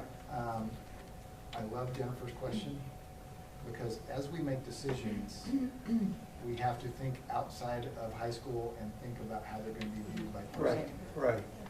And whether it's California schools or wherever, different universities look at things differently. Right, Very right. much so. Right, and that's why I just said that. If they know they're gonna go to a school that doesn't meet those, should they, while they're in high school, then they change their mind and they elected not to take the ACT or SAT, it just seems, what if they get accepted to a school that, need it? So that's all. So, Like what Jennifer said. Ms. Suter and I had this discussion today, and what we want our students and what we counsel them to do is keep as many doors open as possible. With your grades, we did see a swing away from SAT and ACT for a while. Many colleges still look at those for scholarship opportunities. Yeah. So, Private scholarships, Yeah, right? and class placements too. Yeah. so what we have said, many of us, is don't throw all that stuff away. Some of it could be trendy. Make sure you keep in front of you your first choice school requirements, but also have a backup, and don't close any doors by choosing not to do this or not to do that. And universities are not the same. The way they weight SAT, or even if they do ACT, GPA and grades, even the college courses that students take while they're in high school, whether they're running start from community college or college in the high school or AP, different universities look at those differently. So keep your options open is kind of operating on the continuum, on those far quartiles of the continuum really doesn't serve students well. So just to clarify, the successful completion of a graduation pathway, that is in addition to completing your 24 credits successfully, and is there, looks like a choice of some kind of a formal assessment or success in looks like on a pathway or something very specific. So you have to do one of those bottom pathways in addition to complete classes? Yes, on that whole third piece, you have to do one of those. Many of our students complete more than one. I was gonna say, do you pick it? Because thinking back, I don't remember my kiddo picking anything, but he has done several. And that's exactly it. It's really part of your high school life. Yeah. You're gonna take your SBA. Right. We hope that most of them pass through the SBA. If they pass their SBA, say freshman year, or they qualify freshman year, does that? They take it as a sophomore, and so they would qualify, they would be done with their graduation pathway, that box would be checked. Okay. However, many of those students will still take dual credit Right. courses. They may take AP, so it's not go through and pick one and that's the only one you have to do. It's part of your high school life. When the people are back, and this is why we did this transition, because they're gonna talk to you about where their students are on the 24 credits and where they are on those pathways. It's when we miss some of those marks that their skill really comes into play as they work with students as to what options are going to best fit them. But many of our students are gonna meet 2, 3, 4 of those options. So yeah, it's not so much a choice, it's the really important thing is that high school and beyond plan, because whatever you choose to do, you're probably gonna encompass several things. Thank you. Any other questions for this? So, we just went through 2 years of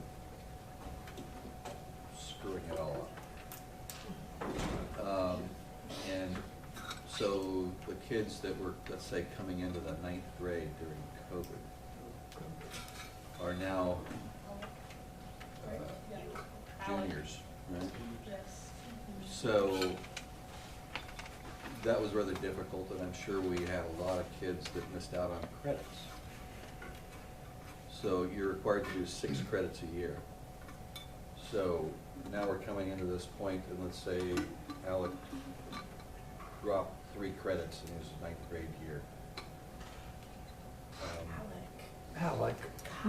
Where are we at with helping him recover that? So I didn't, yes, I didn't speak to waivers. Okay. Yeah. Because waivers are not a part of our policy or procedure. Okay. However, the State Board of Ed, following COVID and during COVID, came up with several waivers. I put my glasses on here. I had to lean on James Cantwine on this one, and these guys will be able to share more with you.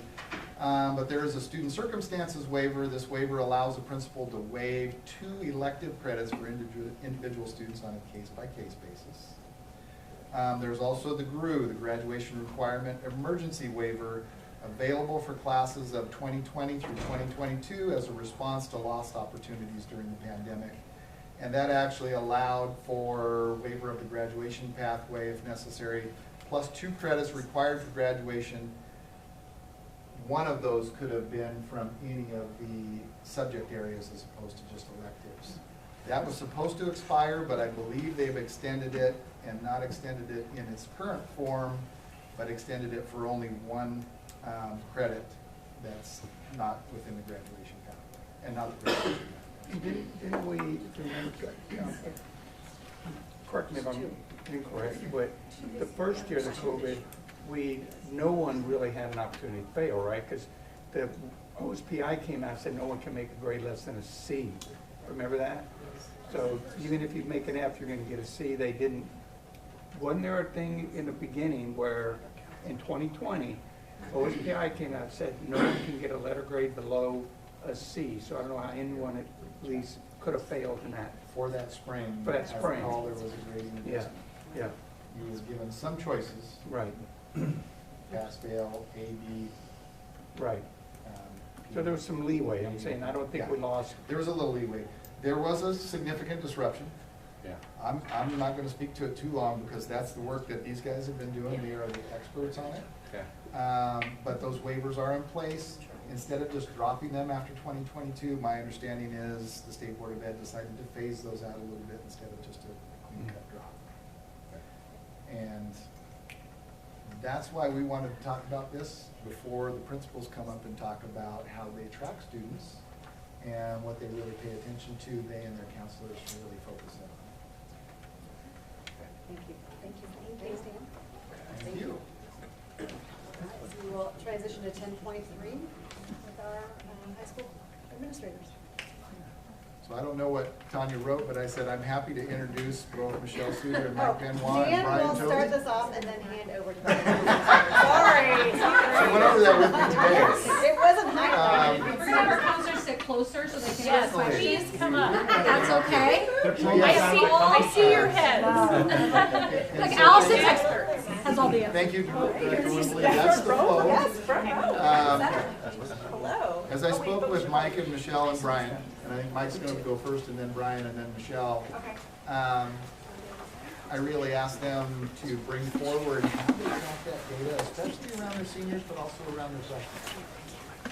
And they've done a wonderful job, and their counselors do a wonderful job.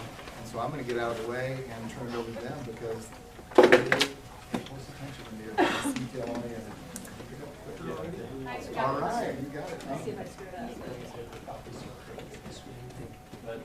up. Thank you for the opportunity to share, and thank you to our counselors for being here too, and our students. And actually, Chuck, it was the seniors. The seniors every year of high school. It started when they were freshmen in high school, so they had historically the most unusual high school experience of anybody in the country, probably. Avery mentioned resilience when she was talking about sports, and I don't think there's ever a group that's had to show more resilience to be where they're at today. And these two right here, you two, you're junior, just what they've gone through and like the leadership that they're showing in our school right now. These are a couple of shining stars that bring a lot of good energy to our school area. You make me cry. So, and also over here, Molly Copeland, you want to just stand up for Jenna Bates, Ben Wagner, Allison Hughes, and Peggy Cooper make up our counseling team. Stephanie is our career counselor. These are our guidance counselors that wrap around these kids and make sure they get the support they need. So Don't forget our honorary counselors, Kennedy and Delaney. Yes. We spent a lot of time up with the counselor of their students at Purdy. So. Counselors in training. They're counselors in training. So I'm going to talk, we kind of broke this down into two groups. One, our seniors, to give you a snapshot, but this is how we track all of our groups. But our seniors, and then Danielle's going to share a little bit about how our freshman class is doing. But this is really we have 355 seniors in 9th grade. They went home on March 12th and didn't come back until the next school year. That was their first year of high school. The second year was all online. It was really fun, wasn't it? So fun. And then 11th grade, we came back with masks on and a lot of restrictions and a really different social, emotional school experience for everybody. And then this year, coming back in person with those restrictions lifted, still presented some challenges that we'll get to, but it's so grateful for them to be able to have a year, like it seems like they've had 1 year of high school and they're seniors. That's a more typical year for them. So, but with all of that in mind and all the questions that you had, well, let's take a look at how this group is doing now. So, do you guys have a copy of this? Can you see that okay? We can see it. We can see it. You can see it, okay. Okay, so the green represents everybody that is on track or beyond on track. And that's 250 students. There's 42 students in the blue, 32 in the yellow, and 7 in the red. Everybody in that pie except for the red can graduate on time this year. Okay. The blue and the yellow have a little more urgency and a few more things they need to take care of. So, and these counselors could tell you the names of these 42 students and they could tell you their stories. You certainly know these 7 right here. So we have been meeting, we've been meeting weekly, and we talk about the progress and how the students are doing, and we talk about the number of students that, we look at these numbers monthly and see the kind of progress we're making. So do you have any questions about this? This is laid out here. These are just students that are actually physically attending school. They're not in Running Start, right? Some of these 355 are Running Start, okay, but they still would be reflected in where they fall on there. So, and a lot of students are doing a little bit of both. Go to the next slide. I think I just have to click this. This is just some of the things we're doing to support this group. Very much individualized credit tracking. Students that were in the blue and in the yellow, they had individual conferences that were pretty much hand scheduled this year. You know, the scheduling process is very different for that group, to be very, very intentional. These are the waivers that Dan started talking about, the credit waiver. This is the one from the COVID, right? We have online, the yellow, the kids that were in yellow are in credit recovery, so they're taking a class at school where they can make up credits and make up ground to try and get themselves caught up. Regularly checking in with the individual counselors and the wraparound services that we have with our psychologists, our counselors, our communities and schools people, our custodians, everybody kind of pitching in and wrapping around and getting to know these kids and supporting them every way we can. Our success coach has been instrumental in helping these kids that are really struggling and marginalized. Comprehensive life resources, outside counseling services, and Crossroads. Coming new to the high school, it's really, I'm really grateful to have those services on campus. I see a lot more kids getting served. We can reach more of them, but there are a lot of kids that are getting support on campus. They won't have to go anywhere. And you know what's happening, and we're meeting with those people regularly. So we have after-school tutoring for 2.5 hours, a couple days a week, with transportation. The kids can stay after school and get the support. And we have math and language arts teachers that are there to support in those content areas, and teachers popping in when they know kids are there. That's what we do formally. There's a lot of that going on just in classrooms all around the building after school. So, and we are constantly exploring alternative pathways for kids. Like Dan said, you want as many bullets as you can and options as you can for students. And so we're always looking for alternative pathways too. So these credit waivers, they're COVID-related credit waivers. So when do those expire? Like when do we no longer have access? Like freshmen, sophomore, at what point are they not eligible for credit waivers? Correct me if I'm wrong, but testing me. This year for the 2 credits, next year there's 1. Right? Is that right? So yes, for this year, for everyone going forward, so we have the 2.0 elective credit waiver that was PSC board approved in 2019 for that 1434 came in. And then the 2.0 that could be core credits goes away this year mostly. So we have 2.0 core credits this year and the potential pathway waiver. Next year we have a 1.0 core credit only with no pathway waiver and just the 1.0 core. And then after that, nothing. And prior to COVID, did we have any, I'm just trying to remember back pre-COVID, did we have any option for any of the students to have a hardship waiver for like 1 credit or 2? Pre-COVID, was there a hardship option? So that's the 2.0 elective credit waiver that came in for classes starting in class of 2019. Right, you said so that's going away as well. What? No, that's not That's going not away. going away. Okay, okay, Yeah. thank you. So when the state went to 24, that came in. Okay. And prior to that, Do we know what percentage of students pre-COVID took advantage of that? I mean, it's case by case, so I can't imagine we have too many doing that. Small, Okay. but we've had them every year. Where do we compare in previous years? I mean, now we're showing 7 that are unlikely to make it. Where were we at 5 years ago? So this is my 9th year, so my 9th graduating class. I think right now we look pretty good. So that's a positive 57, I think is a lower number than we're typically at right now. Okay. Part of that is recognizing we do have a 4.0 credit that could be waived. Right. So that is a bigger piece of that, as well as we have a lot more dual credit options now, where kids can get additional credits during the school day. So maybe not some missed. Would you say that before COVID that 7 number was much higher because of the fact that they, like you just said, they're getting those waivers, and that first year 2020 they couldn't get anything less than a C, so that would help them make those courses. So are you anticipating maybe as we move forward, where some of those requirements go away because of, that number might go up? Okay, thank you. Because I know that's where he was tracking with that. Yeah. Yeah. Well, I think So may I just ask, so the implementation of having multiple pathways, it used to just be they had to pass SDA, right?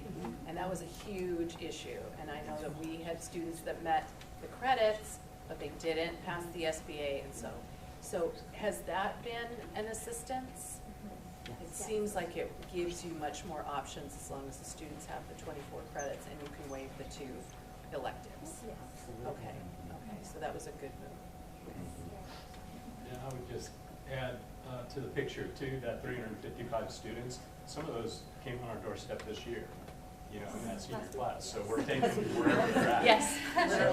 Wherever they came to us at. And we also have, and we're diligently tracking the students coming in and the students leaving, because what I've learned in my short time at high school is the data that's reported to the state, if a student leaves our system, you guys probably all know this, and we don't get a records request, they don't register somewhere, they count as a did not pass from Peninsula High School. And so they have, I think they narrowed the list down last year to a very, very small number that were unaccounted for of the kids in the graduating class that didn't. So they're working with the registrar to track these students continually to try and figure that out, because we have a certain population coming and going. So. What's next? Next slide, please. Oh, that's it. Okay, so before, we're going to talk quickly about some proactive things we're doing with our younger groups. But if there's any questions about the senior stuff that Mike just discussed, We're going to shift to our freshmen. we're going to shift to talk about our freshmen. It's part of the strategic plan, is monitoring graduation rate and monitoring on-time freshman class. So, as we know, a big indicator for success in graduating is being successful freshman year and passing classes. And so, one thing our awesome counseling team has been doing is helping us kind of come up with systems of tracking and getting the data that we need. Ben Wagner's amazing for information like this. You know, our freshman class, 31% of them are failing 1 or more classes currently, which can be really jarring, and you kind of get that panic mode. And you know, it's December. We know kids. I'm gonna get that work in, you know. But it does. The information is very important, and if we're not realistic and we're not seeing what's happening, we can't react. And so we are working really hard with this freshman class. We're tracking, we're doing interventions. We just finished up an F-list communication, so mailing letters home, calling home for any kid that's failing, even if it's one class and it's just on the border, making sure parents are aware. And so we know we want to be proactive with these kids. We don't always want to be reactive, which sometimes the stuff we're talking about at the senior year can feel like we're just trying to throw Band-Aids and we're just trying to get them across the line. And so if we do our work right early, we won't be in those situations. As you know, we foresee very few credit waiver options. So with that, we need to have a more robust summer school program. We know that's growing. We've been super happy with how that's been moving. So just continuing to operate with that. More intervention in the day with credit recovery. So it's hard for kids to do it in the summer. It's hard for kids to do it after school. What can we provide more of? We have credit recovery classes that students are taking online, and they have kind of a coach that helps them, you know, expanding upon that program. Breaking down the barriers of pathways. You know, a lot of pathways are not available to kids until they're juniors and seniors. And you talk to a kid, they're freshman, sophomore year, they already know what they want to do. They want to go into the trades, they want to do, you know, and so, but it sucks because you're like, well, you still got your 6 classes. And so it'd be nice to break down barriers so they can start to explore those options earlier. We're doing school-wide, district-wide UDL focus. So really, as a school and all of our staff are awesome, but looking at the classroom and the instruction, because things don't always look the same for every kid. And so it's so important that we're offering opportunities to show learning so kids don't get that F. And that's really around the UDL. Yeah. Can you describe what is UDL? Oh, Universal Design for Learning, which has been a huge focus with Katie Novak the last couple of years. And it's really given our staff a narrow, kind of fine-tuned look at good instruction. And we've really picked the big 3 this year, and And so it's just been a way to kind of wrap ourselves around understanding that it's not a one-size-fits-all for every kid, and being able to have the tools and the support and the training around that has been huge. And it's a lot of our conversations as a staff that you know, that kid in your class might not learn the way that you're delivering it. And so that doesn't mean that they should fail. That means that we have to approach it differently. So that work is done in the classroom. And then also we've been doing class meetings. So we had our freshman group in the auditorium. We actually had some of our upperclassmen come speak to them, inspire them, tell them what they wish they would have did, like they would have done their freshman year. Mike gave challenges for them. And so just being together and for them to see that like they're part of the community and the school. So a lot of emphasis and focus. This group, our freshmen are awesome, and they're really getting a cool experience to have a normal high school start. And so it's such a good time to kind of reset. So you could go to the next slide. This kind of shows you by subject area where kids are failing. It might be kind of hard to see, but you can see like algebra, English 9, biology. And so this data just shows us, hey, we need to really look at algebra 1 and figure out what else do we need to be doing. We need to amp up our math tutors. Do we need to bring in our, you know, our seniors to help out? And so it just kind of helps us understand where maybe some of the struggles are for our kids. And if you go to the next slide, this is by special program. And so this one I thought was interesting because you can see, you know, 20% are students with IEPs, right? And so that's a marginalized group, a group that needs more attention and support. And so that tells us, hey, we need to, you know, who are these kids? What type of services are they getting?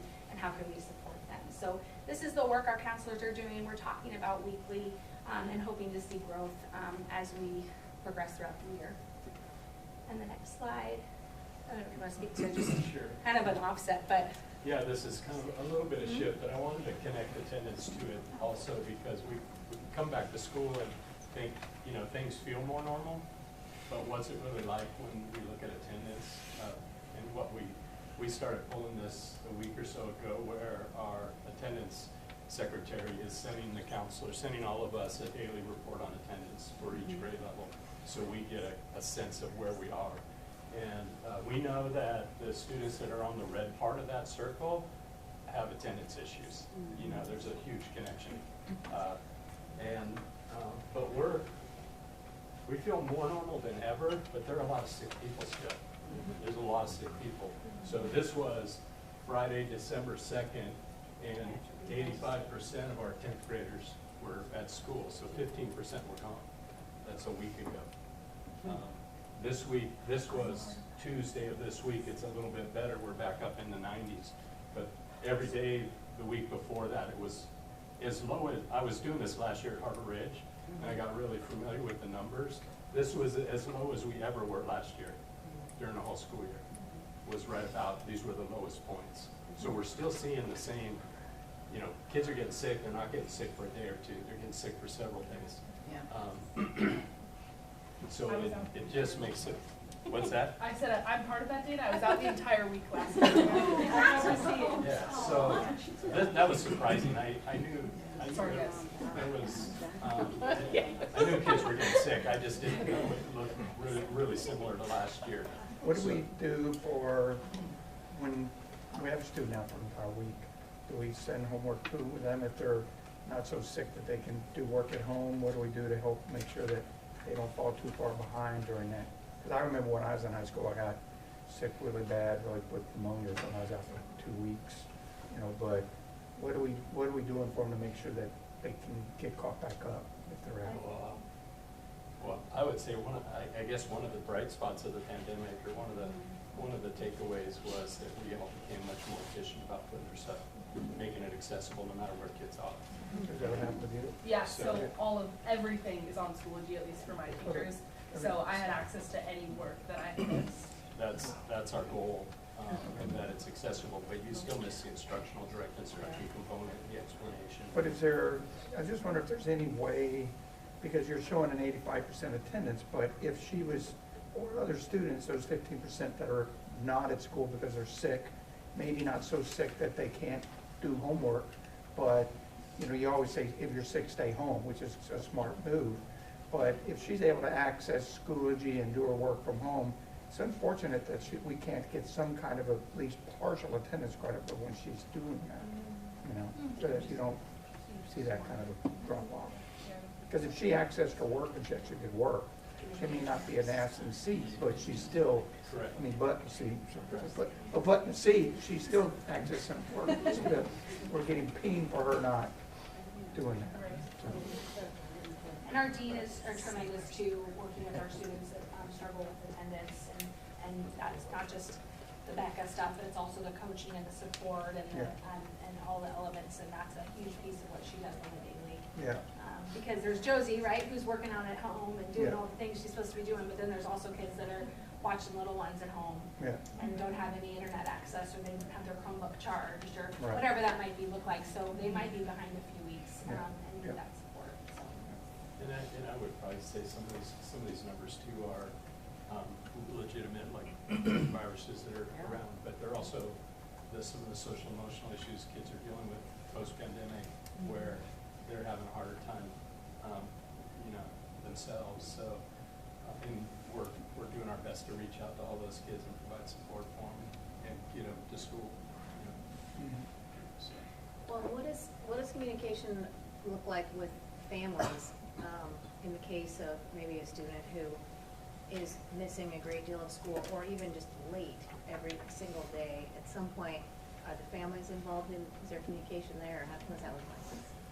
Well, I wish Kim was here, but our dean takes that on, and she tracks that very, very closely, and she has all the data, and she has all the contact information that she's made, and reached out and having parent meetings and having meetings with counselors and students together, and meeting, in some cases making individualized plans.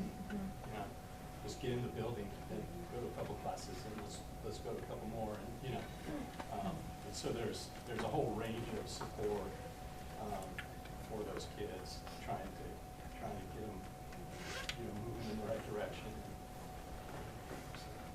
I know nationally you hear in the news and stuff that some things that happen in school we can't tell parents, some things you can. But I mean, from a truancy point of view, where if they're not in school, do you are you allowed to contact the parent and say your kid's not in school? I know some things. That's actually automated. It's happening automatically. So I'm saying, so that is one of the things we're allowed to tell the parent your kid's not in school. There's a whole system, and it's tracked, and we want to make sure, because it's something tragic, there's a reason why these systems are in place. And so our dean has a cell phone, district cell phone. She often texts parents because it's like kind of the low stakes contact with parents. That's been a huge success to get, hey, your kid's not here. What do you mean? Right. Those types of things. Right. Is this your last slide, Mike? The last slide just questions, but it has a nice picture in it. There we go. So I was only asked because the question for you is, like, we were fortunate when we were at the WASA conference a couple weeks ago to give a presentation, and one of the slides was that school districts are always in a particular section of your facilities planning and forward thinking and so forth. And with the counselors here and some students, when I was a freshman in high school, we had a unique, dedicated building for freshmen, and we called it the fish tank. And so all freshmen were in the fish tank. So our homeroom and all of it, but the majority of our classes during the day, unless we were taking German or French or Spanish or something unique that was over and across the street, the big building, almost all of our classes. So it allowed us to form a really tight bond with all of our friends. Like, I still keep in touch with many of my freshman friends from high school. I'm just wondering, as we're forward thinking for future facilities like a new high school down the road, with counselors or the students, I mean, you did have you came in at the beginning of 2019 and 2020, so you at least came in during a normal high school for your first couple months before COVID hit.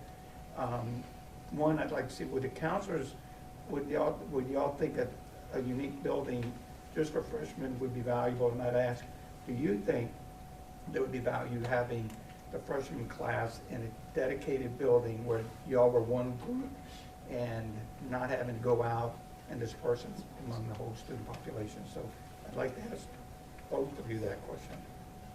If you see value in having a dedicated freshman building. I think one thing is there's actually, at least at Peninsula and probably covered very few classes that are solely freshmen. So really English 9 is the only class that is only going to be freshmen in it. And so that's one thing with our individual planning is we work with every student, recognize if they need to advance, if they need to skip a level, if they need to go ahead. So most of our classes are multi-grade.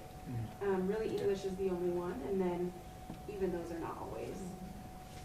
So, and homeroom. Yeah, so homeroom is also great.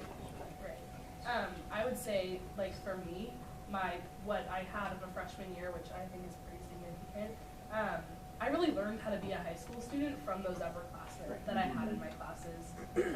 I took at least one AP class my freshman year that had freshmen through seniors, and I still remember those seniors, and just learning kind of like the way things roll at PHS and like having those role models in my classes, I think for me at least was like severely beneficial. And just like kind of seeing the way that things work and okay, this is how we behave in class, and I think that was a really beneficial thing for me my freshman year. That's good to know. It's not that I've been in school. Yeah, I've just been tossing that in my head, so They're it's giving it back now. good to know. Yeah, I guess we tolerate all it. So the only ones we have are our counselors. He's not a here. freshman, guys. I don't know if it's a comment or a question, but it's ironic timing. I was actually talking to a person that I know today who it sounds like, I don't know her child, but it sounds like is a sophomore and is having struggles with attendance and different issues. What I took from what she was saying was that it's a student who it sounds like really is sort of lacking the vision for why you don't want to not pass all your classes in the fall of your sophomore year, you know?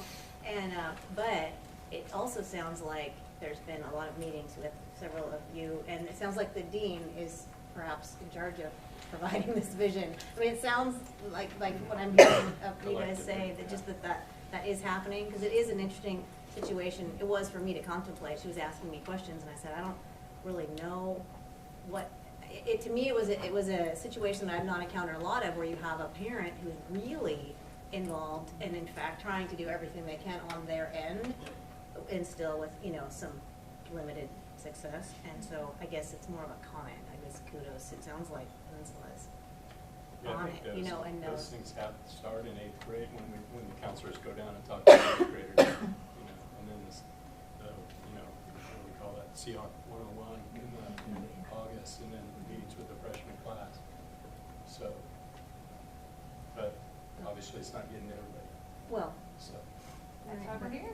Well, To coach you through, and oftentimes it's an epiphany you experience later. You know, it doesn't always happen freshman, sophomore years for kids, but then senior year they're like, oh man, like I totally. And that's why they make great examples to talk to the younger ones. So. yeah. Thank you guys. Thank you so much. Nice job.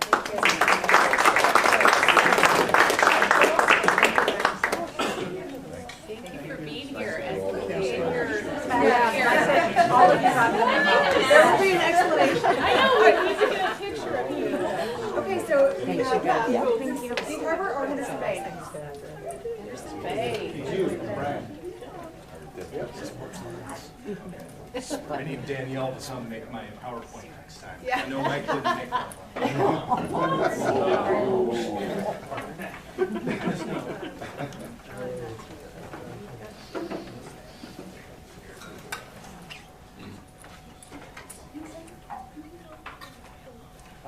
Good morning.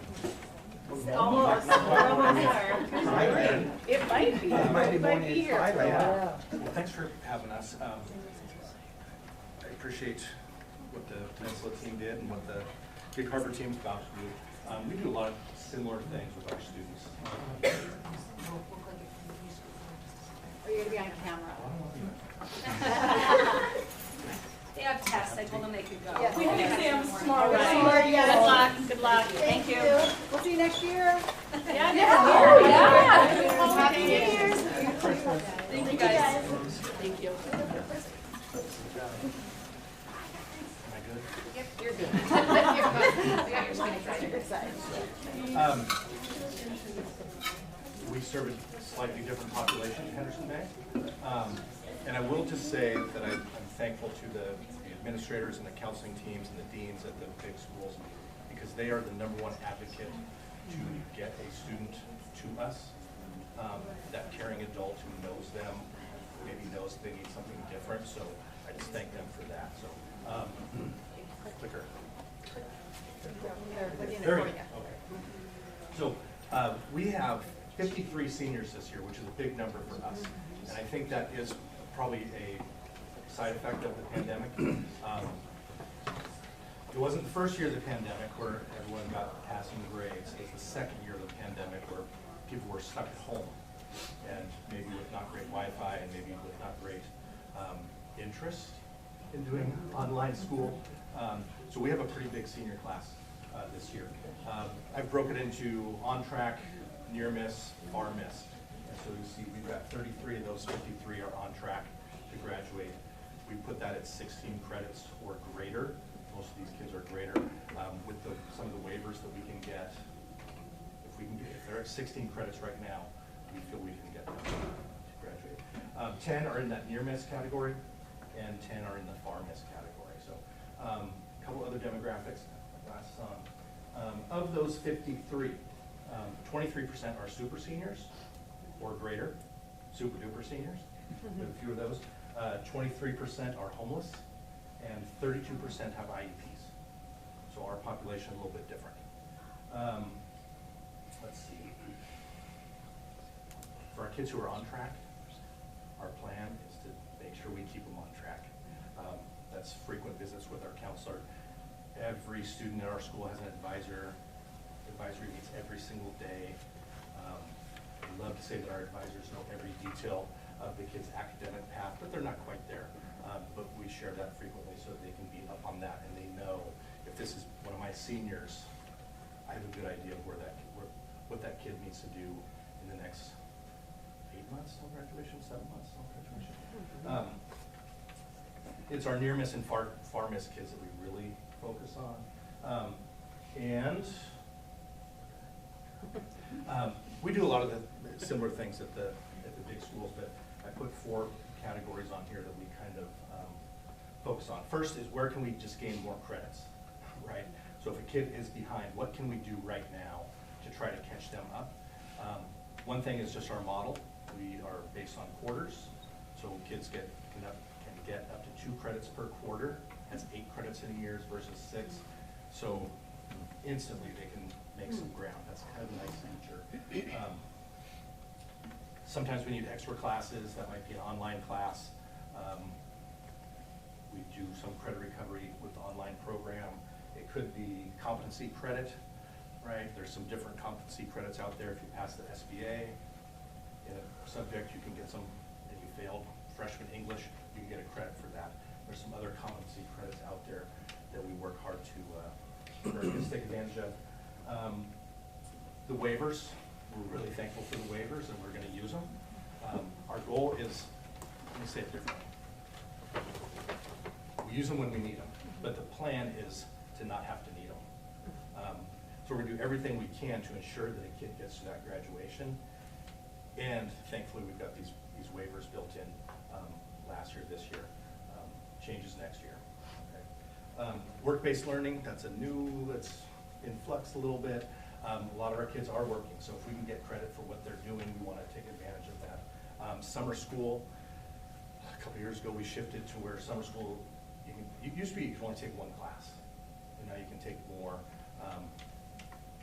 For near miss and far miss kids, we wanted them to take advantage of that. So, and we do have kids who are taking advantage of that. We have some kids who just take summer school for fun, which I don't get that. So, the next part here is just talks about barriers, and I initially called it barriers, but I really think it's more about competing needs. If you're homeless, that's not a barrier. That's an essential need that has to be taken care of before you can care about school. We've got 23% homeless. We're trying to find those kids a place to live, food, those kinds of things. And it's hard to, I'm impressed with our kids who come to school every day and they don't have a stable place, because we're the stable place. Food, we've got a great food program in our district, so I just We need thought to get you maybe- forks, We though. need some forks. We, I don't know where they go. Honestly, I don't know. Who wants to keep the fork? So, we have other kids who need, who have counseling needs. And we're thankful, like at the other schools, we've got comprehensive life resources. This year we've bumped up to 2 full days of counseling from 1. We have 2 other case managers who are now on campus. They're a huge support for our kids. Crossroads Recovery is incredible, great connections for our kids. I could probably use comprehensive life resources every day. I could fill spots all day, every day in our building. The mental health issues, kids with trauma, it's super prevalent everywhere. You know, people think, oh, Henderson Bay, right? It's everywhere. It's at the big schools too. Work, that is a competing interest for our kids. The kids who have to work, they are maybe not primary breadwinners in their families, but they're really important. So sometimes it's like, do I go to school or do I go to work? Or maybe I got home from work late and I'm not feeling it in the morning, you know. So that's pretty tough. That's tough competition. So we do our best to try to make sure that those kids have a good landing spot, that they can, if they are missing school, we can connect with them. Ideally, we want them with us. Sometimes that is a challenge. And transportation is a big issue for our students. If you live out in Long Branch, you're getting on the bus at about 6:15 in the morning to get on another bus to come to Henderson Bay. And if you miss that bus, you're trapped, right? So if I'm a kid who worked late, I'd love to say if I was a kid who studied late, maybe I'm a kid who played video games late, and I missed that bus, I'm probably gonna miss that day of school. I've made more than one trip to pick up kids. Good for you, no, good for you. We didn't hear that. I didn't hear that say it. So just getting our kids to school is sometimes challenging because of those competing needs that are out there. I'd love to say that school is super important for all of our kids, but there's other things that are more important. So, let's see. I didn't put it on there, but medical appointments. Thankfully, with our Communities in Schools site coordinator, we have the ability to get kids to places. You know, a kid who hasn't had a dentist appointment in a couple of years, it'd be nice to get them to the dentist, get them to some other resources. Helping a kid get a driver's license, right? When driver's ed came out of the schools, it's pretty expensive. And if you don't have access to that, you gotta wait till you're 18. You can't take driver's ed. So those are some other competing needs. Well, the other one, taking care of family members. I'm always impressed and shocked at the number of our students who have to take care of a younger brother, a parent, sometimes grandparent, and miss days sometimes to do that. There's many of those out there. So also, so breaking down those barriers, trying to find ways that kids can stay engaged and keep more engaged in school is really important. We do also make plans for, if it's not this year, what about next year?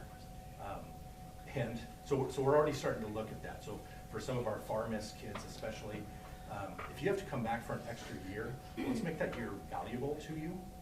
So maybe, hey, this is a chance that you can take West Sound Tech where you couldn't before.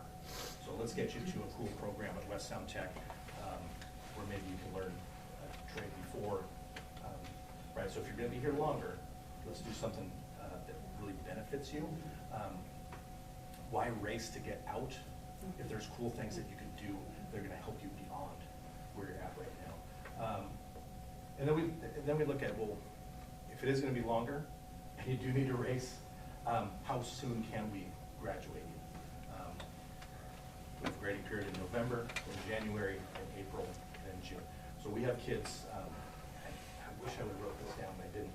We have a number of kids who will graduate from us in January coming up. We already graduated a kid in October. Transferred from another district, needed 1 credit, like, what's wrong? Make it happen for this kid, so. I didn't count him in my numbers, by the way, so I'm gonna add him back in. So we're already looking at, okay, if you're gonna need more time, how do we make that valuable? Because if you're that kid and you're seeing your friends about to graduate, it can be kind of discouraging because you want to be there. It's just like, I should be gone too. It's like, nope, let's make a good plan to keep you here. And that's just knowing what the needs of the kid are. How long can they stay with you? They can stay till they're 21. Okay. And we have graduated kids who've turned 21 before graduation. Not too many, but it happens. That's a super, whatever's beyond super duper senior. Yeah. So, and there are kids that we do, you know, hey, this is maybe not the fit for you. The big school wasn't, we're not, what, you know, online isn't working. What can we do differently? So we do at times direct kids to a GED program, to a Fresh Start program, to Job Corps. I'm a huge fan of those options, but sometimes it's what that student needs at that moment. I can think of 2 students that we've directed to GED programs already this year, and we have 2 more that we're looking at. Is that the right fit for you? The challenge is we don't have GED program yet. So we're looking at how we can add something like that, because if we say, hey, go do your GED in Tacoma, the chances of them getting to Tacoma are slim because of the previous reasons. So if we had something here, we might be able to, and with people that they know, with people who are familiar with their story, that's a better option. We do a lot of triage during the day, just with emerging needs and things that are happening in kids' lives that are pretty big. So we deal with a lot of that, and we really try to get the story of every kid. My counselor is fantastic.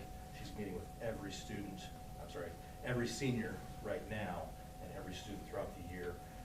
In our advisories, we do some work with graduation planning, high school and beyond plan, etc. Had a sneak peek at the new Navient program. I know more than any other principal.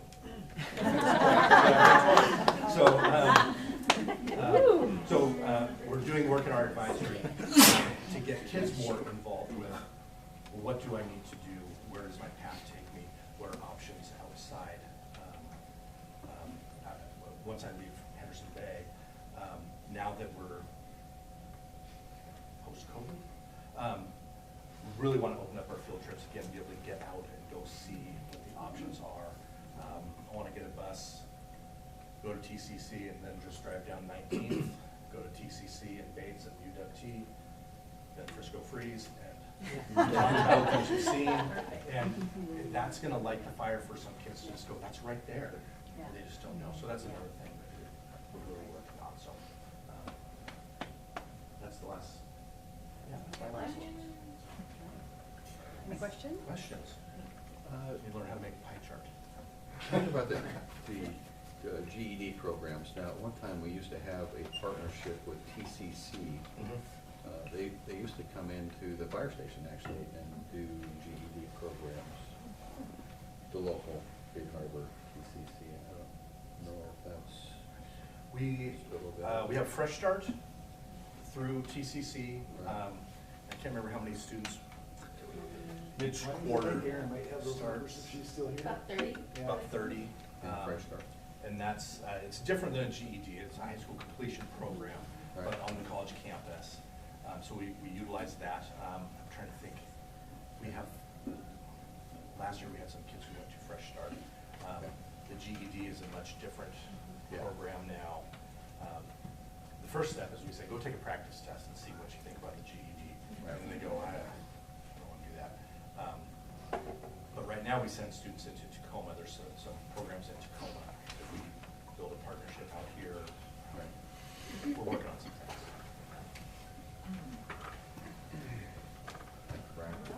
Yeah, thanks, Brian. Thank you, Brian. Can I? This may not be for you, so much, but because you brought it up. Dan, what, because I know you've been around for a while, but do you, with me, I mean, as a board relationship, what, was it 2015 that we eliminated the driver's ed program? And can you remind me why was it a funding issue or? Right before we needed it, you eliminated it, so like 16. Were you here in 2015? Yeah, I don't think it's in any public school right now. Oh, is really, it? no, Yeah. it's really gone away. Okay. Okay. Private entities are able to do it less expensive than Yeah. we are, and I just remember there was impacted our pushback. day so Yeah. much. I remember there was pushback when we were trying to eliminate it. Yeah. And we were trying to figure out how to afford it and keep it, and it just wasn't viable. And I didn't realize that, was it a state thing, or was it that we just made the decision it wasn't financially? We were one of the only ones still doing it.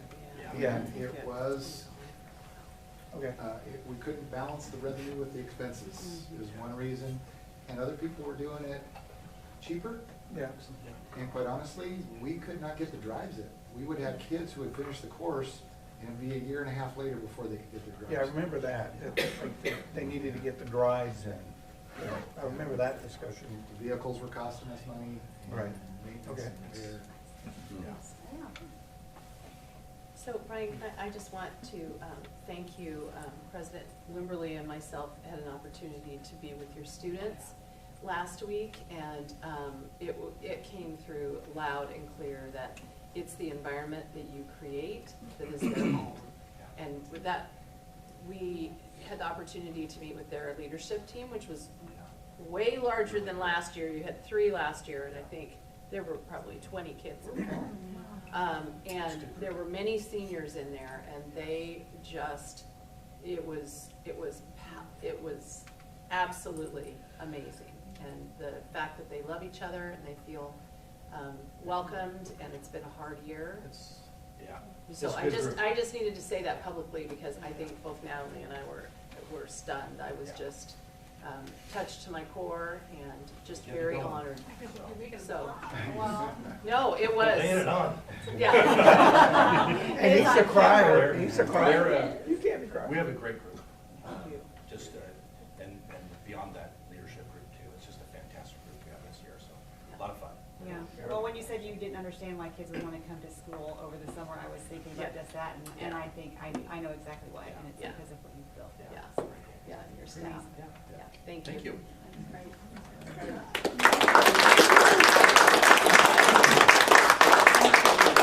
Roll Tide. Big Harbor.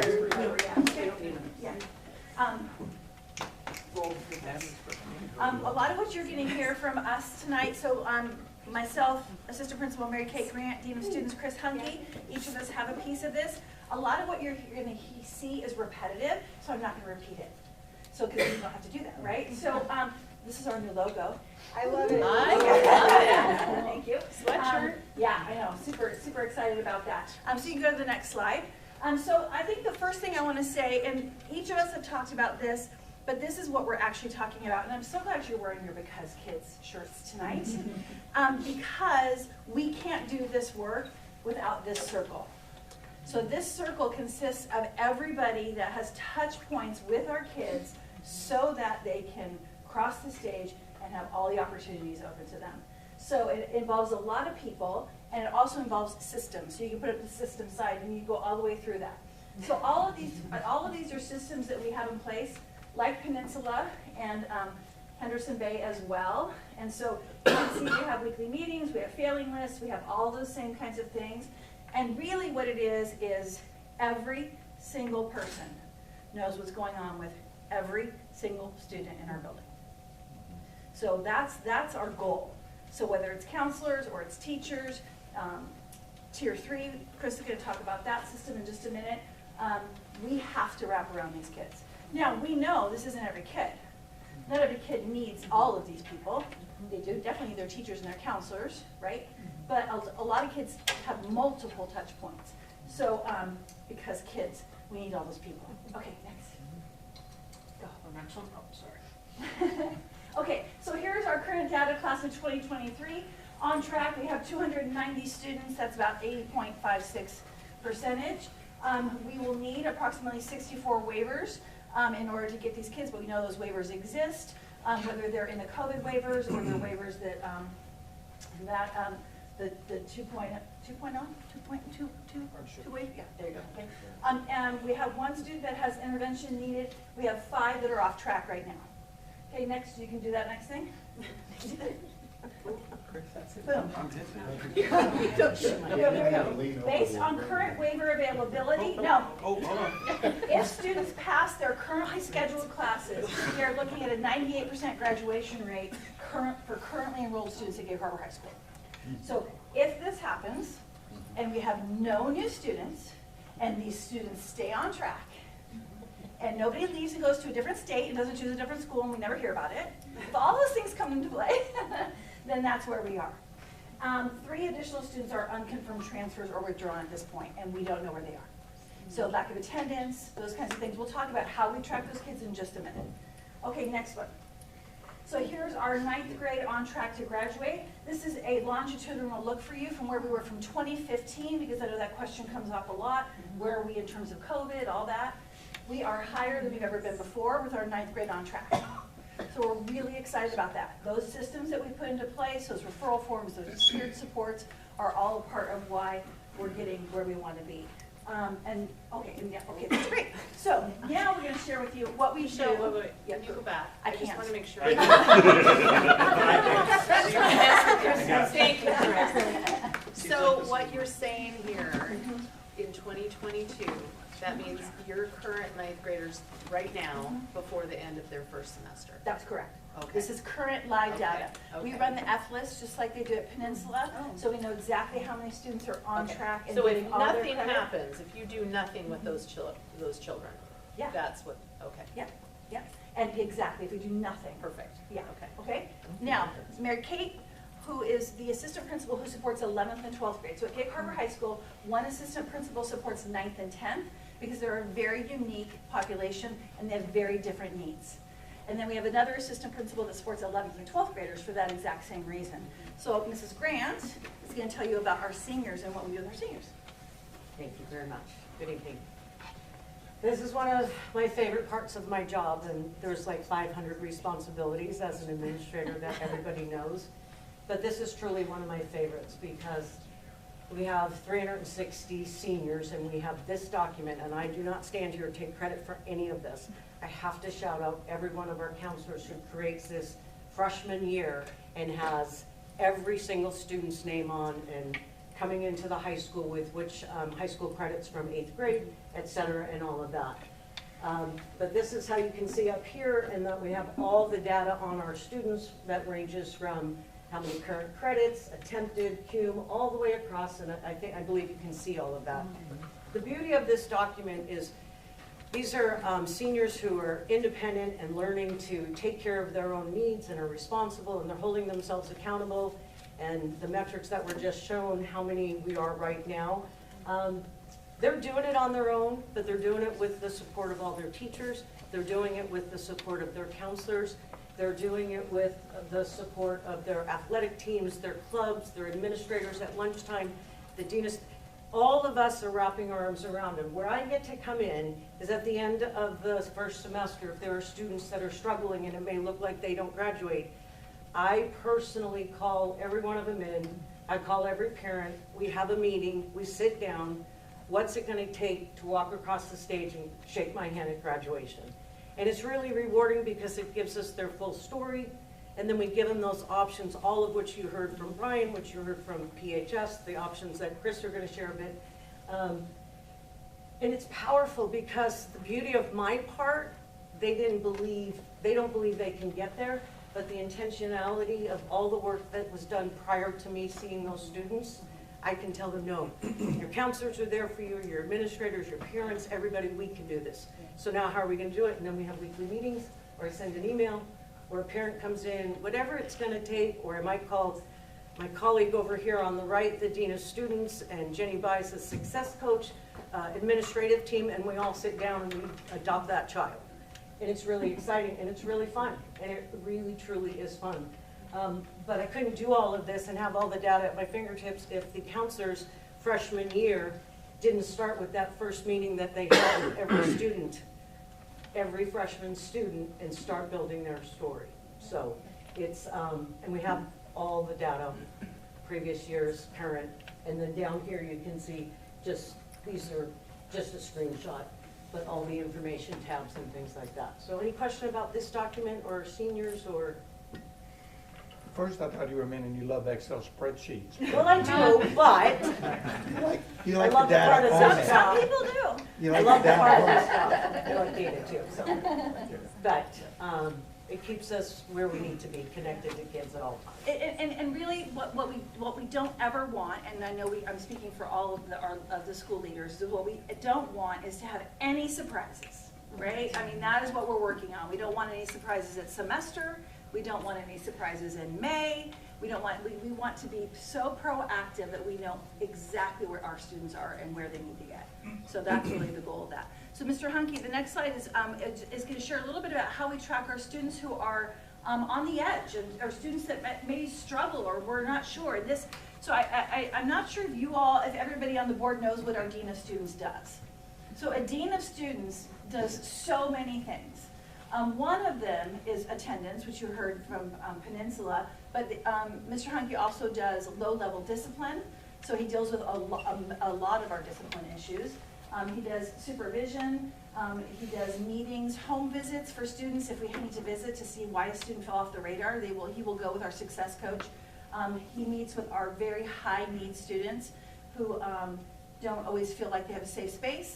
So he's going to be able to tell you all the things he gets to do and about this beautiful, he does love his Excel. Yeah, so this is one of the things I maintain. I actually run 3 different referral forms throughout the school. One comes from teachers, one actually goes to counselors, but I also help control that one and respond to that one. And then I also run the tier 3 one that comes directly with the highest needs kids. And then essentially triage out into working with our support individuals and support personnel to determine who the best team is to work with that student. I won't say the best person, because there's never one person is never enough. There's always more that's needed for that. And this is one of the spreadsheets that I maintain that we work on a weekly basis. And then as an administrative team, including the 2 vice principals, the principal, success coach, and myself, we sit down and look at the students who are most at need at the time, because some of the students on this came up as a student of concern for a reason, but we already know what the reason is. And maybe we're already working on a solution or working on a plan. We might look for an update on that. Others of them, we had questions earlier about students who missed a whole week. You might see on here, and I'll explain some of the color coding in a second. It's hard to see, obviously, from the distance. But every color represents a different type of intervention or a different strategy that's being used. And some of them don't need anything because they actually were excused and they were sick all week. So when you asked earlier, what would you do in that regard? I'll email the parent home and basically say, I know your student was out all last week. Is there anything we can do to help support them?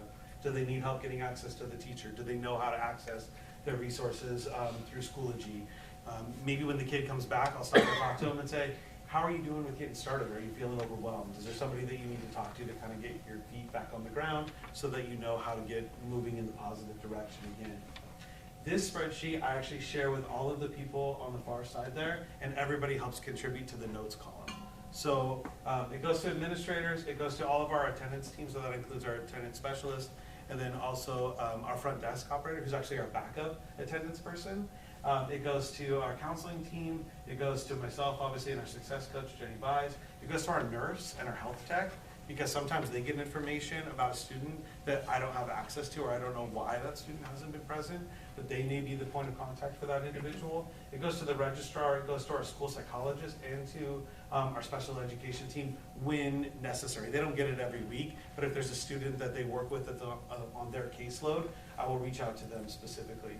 And then all of the data that you see here, so we're looking at what is the percentage of attendance for that particular week. This is a cross-section of one of the sheets that I did either this week or, it was this last week that I was just working on.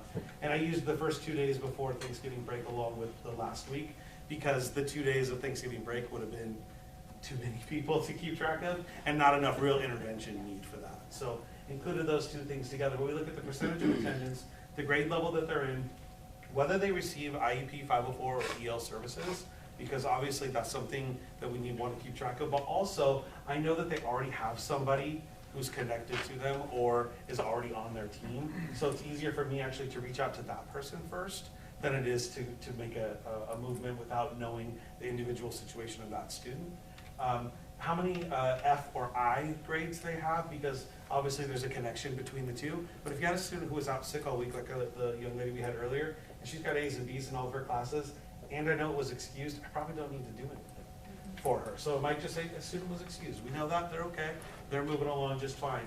Then we look at who the point person is, who the counselor is, and then the notes. And everybody has access to add things to the notes. So in this case, we were talking earlier this week about we have a pair of junior twins that we've reached a point where it's 3 years of struggle with them.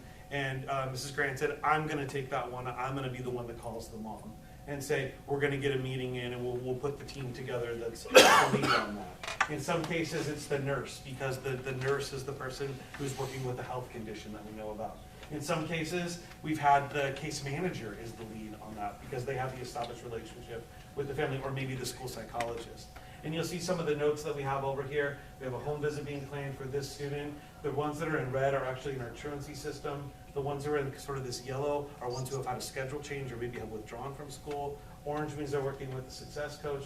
Green is working with the case manager, school psychologist. Purple means they're excused and we know about it. This kind of off blue shows that that's something we've just started a new parent communication with. So we're in communication with the family to figure out something new related to that student. But you'll notice that there's not anyone in there that doesn't have some sort of color coding.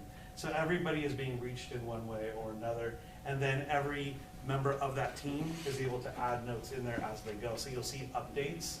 I called that person, or their counselor called, or the health desk checked in, so that we're able to keep track. Or if they go through the process of withdrawing, the registrar can go in there and say, I removed that student from our active roster today. So we have that follow-up of everything that's taking place. And then you can see just down below here the tabs that represent every week. You can go back and see what steps have been taken throughout the year. So this is part of our tier 1, 2, and 3, because some kids obviously stop at the 1, some go to the 2, and certainly there are some that go to the 3. So I know it's kind of hard to read, but there's a lot of data there. Questions? Any questions for us? You got us lucky. You got all our questions. He answered all our questions. I know. I was standing back there going, I'm going to be so quick. One last thing, one last slide. Oh, I got it. Because kids.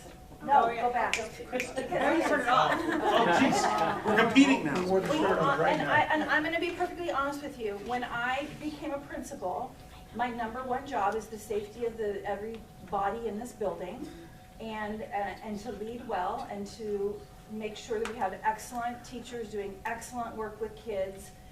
And I can't do that if we don't have all of these people doing this work, because we can't get into classrooms. We can't do the things we need to do as an administrative team without the support. So this is a huge network, and so thank you to the school district for recognizing the supports that we need in order to make this thing happen. Just seriously, thank you. I actually do have and this could be for whoever wants to answer. You noted that your list is your current F list. Yeah. So, so during COVID, we kind of got away from hard deadlines for turning grades in and making up tests and things. So it seems like I might have some insider knowledge to the fact that at least kids think we're still in that world. So do we have deadlines? Is it consistent among all of the classes, or are we still being really lenient with turning in homework and making up tests? So Gig Harbor High School in 2020 adopted best grading practices that are aligned with standards.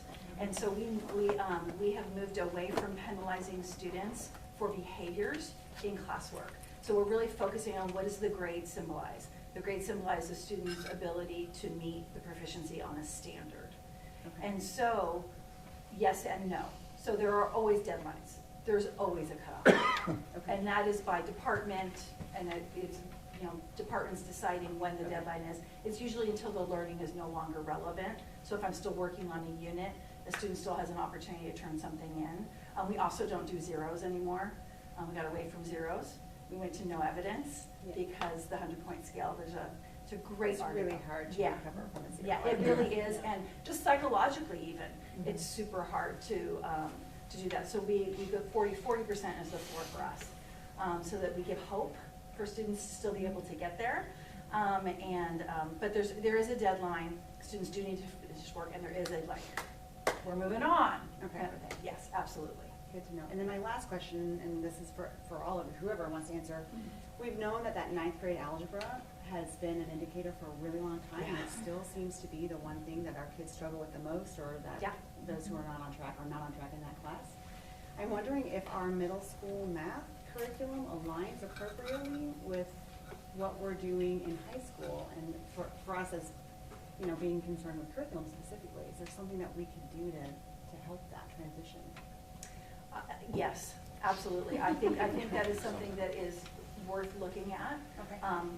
I'm sorry that my other assistant principal, James Canton-Wine, also director of assessment, is not here to talk a little bit more about that. But I do think there's some work that we need to do there. I think UDL strategies are great, but that trend has been there, right? And we know that, and so I think we need to maybe consider how can we look at that a little more closely. Yeah. Appreciate you asking. A lot of kids aren't ready. Great They're not question. ready for Algebra 1, but that's the only place we can put them Right. at this time. So we got some work to do. Yes, we need something. Good question. Are you done? I'm done, thank you. So one of the things I've liked over the years, especially when I hear it, is, SIP plans from different schools. And, I'll hear something really cool from one school, and I ask a question of the others, are y'all sharing this information with the other schools? I mean, because I know every school has its own unique culture. But, so one of the questions is, do our counselors, I probably asked this and just forgot the answer, but do our counselors from across the district do cross training so they're all getting the same training, so they're all on the same page? So the high school, Peninsula High School and Gig Harbor High School, and they're all on the same page as far as what they're required.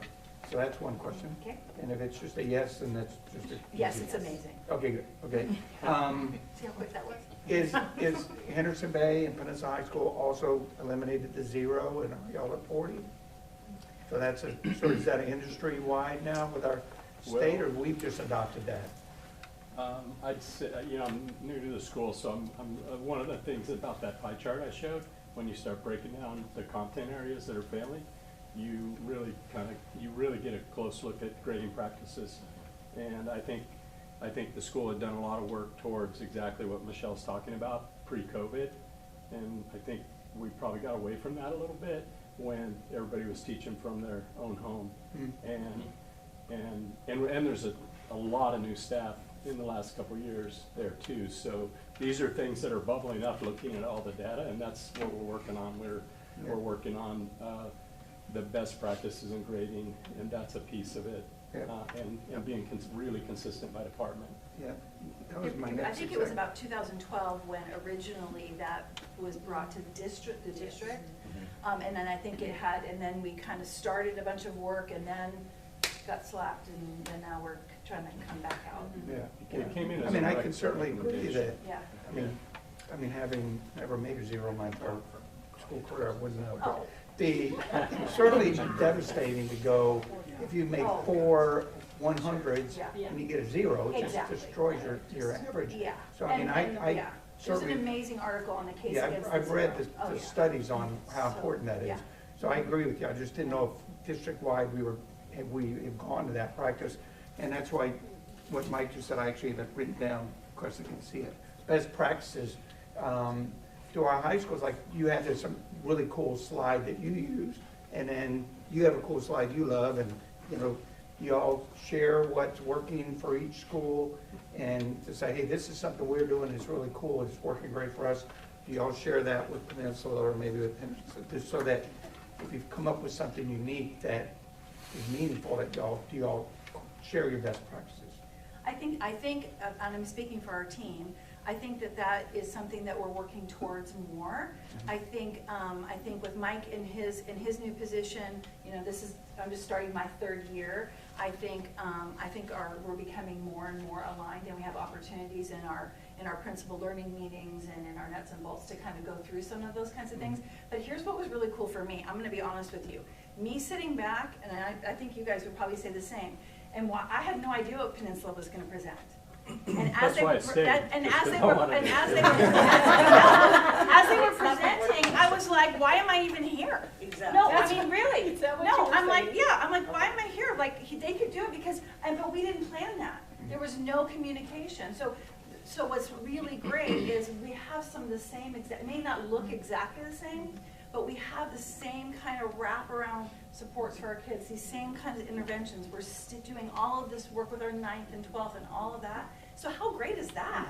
I was like, yeah, not that I didn't want to be here. Yeah. And our deans are Yeah. collaborating. I mean, you guys Yes. even can collaborate and are Yeah. And I think the counselors have been collaborating Yeah. for years, Yeah. and they're Yeah. phenomenal together. And you know, just like in Phenomenal. big organizations, you get these divisions and they get in their silos and they don't share information, not because they necessarily want to, but they're just focused on their own silo. But once you start breaking those silos down across sharing information, it really helps the overall organization. So I was just curious. And I can tell you that Mike, from the minute that Mike took the helm at Peninsula High School, it's been about collaboration.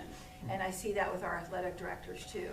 I see a bridge that's really a healthy thing that's happening, at least from my perception, and I am excited for what the future holds for that. Good. Yeah. Thank you. Thank you. Thanks, you guys. Moving on to no 11 or 12, so we're going to roll to the superintendent's report. All right, I'm gonna go really quick. This has been quite a night. I am a high school person to my core, and just to walk in and have all the different things going on and all of the students here, it just was a precious, what a way to end the year and to start 2023. So thank you, high school people. Thank you to the staff and all the athletes. A few things that I want you to keep on your mind. Peninsula Reads, I know there's a bunch of you out there that have done that, and we had some students that did it today. So some of our athletes went in to students. That's pretty cool. Next week, remember, you can still sign up. We will be out in the community on January 11th, 18th, and 24th to talk about our levy proposals. And so more information will be coming out. We'll have community events. Had an opportunity to meet with the student superintendent advisory. So Tanya is taking notes at all of those. And so you will be getting student voice. So you will be able to hear all of the information. And some of it was surprising, right, Mike? Where's Mike? Yeah, especially in your building. So I'm not going to say you will be able to read everything. Snow days are upon us, and so I just ask and I thank the public for being patient. Mother Nature and I do not see eye to eye most of the time, and so we try to do the best that we can, but the district parent group, they were very kind. They said, we understand that you are not Mother Nature, so we try to do the best we can on behalf of our students and staff for safety, but I just wanted to say I do not like snow days. Read 1 million minutes is really going to be the focus, and so it's kind of tucked into our district communication. We need to kind of elevate that. I'm kind of looking at Chris and Lisa. However, when we looked on there, so if you read, and this is anyone in the community, right? Anyone. It could be grandparents, it could be little ones, it could be high school kids. But if you log on there and collect the information, our goal is to get to, for Gig Harbor and Key Peninsula, to read 1 million minutes before, is it May? June, the last day of June. school. All right, and we looked, I think at the parent advisory, I think it was up to 14,000 already. Maybe it was 140,000. No, it was 14,000. And just a few things, you have to put them into 60-minute increments. So people wanted to go back, and we had a conversation. We'll allow you to go back as long as it's this school year. But it's only in 60-minute increments. So if you read for 5 hours, you're going to have to convert that into 60 minutes. But we just challenged. So I have my books ready, and Jennifer Butler's daughter brought me this. I'm reading the whole series, so I challenged some of the grown-ups. This is young adult information, and it's fantastic. So read 1 million minutes. If you have friends, grandparents, they can all go in there. Our break is from the 19th to January 2nd. I will be attending on January 4th. I've been invited as a PESB board member, so I will, I believe, be the only superintendent attending as a board member, but also as a superintendent, to the Teacher Residency Symposium, and that will be in the state of Washington, but we are looking at getting a teacher residency where someone can get paid to student teach. So we bring them in, and the state will pay them to student teach. And it will be, I know, especially around special education. Part of my role on PESB is to allow that and to vote that. So right now we're studying it. I am a fan, so everybody wants me to attend that because I'm a big fan and we need it. So not that I'm biased, I will go and just listen. I want to thank all of the schools being able to serve lunch. If any of the board members, if you want to come and help serve lunch, Ashley, Murphy and I have been serving lunch, and it is eye-opening. We did it at Henderson Bay, and we also had an opportunity to do it at Artendale. It was really great. It was really fun, and boy, those new ovens are so cool. And all of the lunch staff will show you all of that.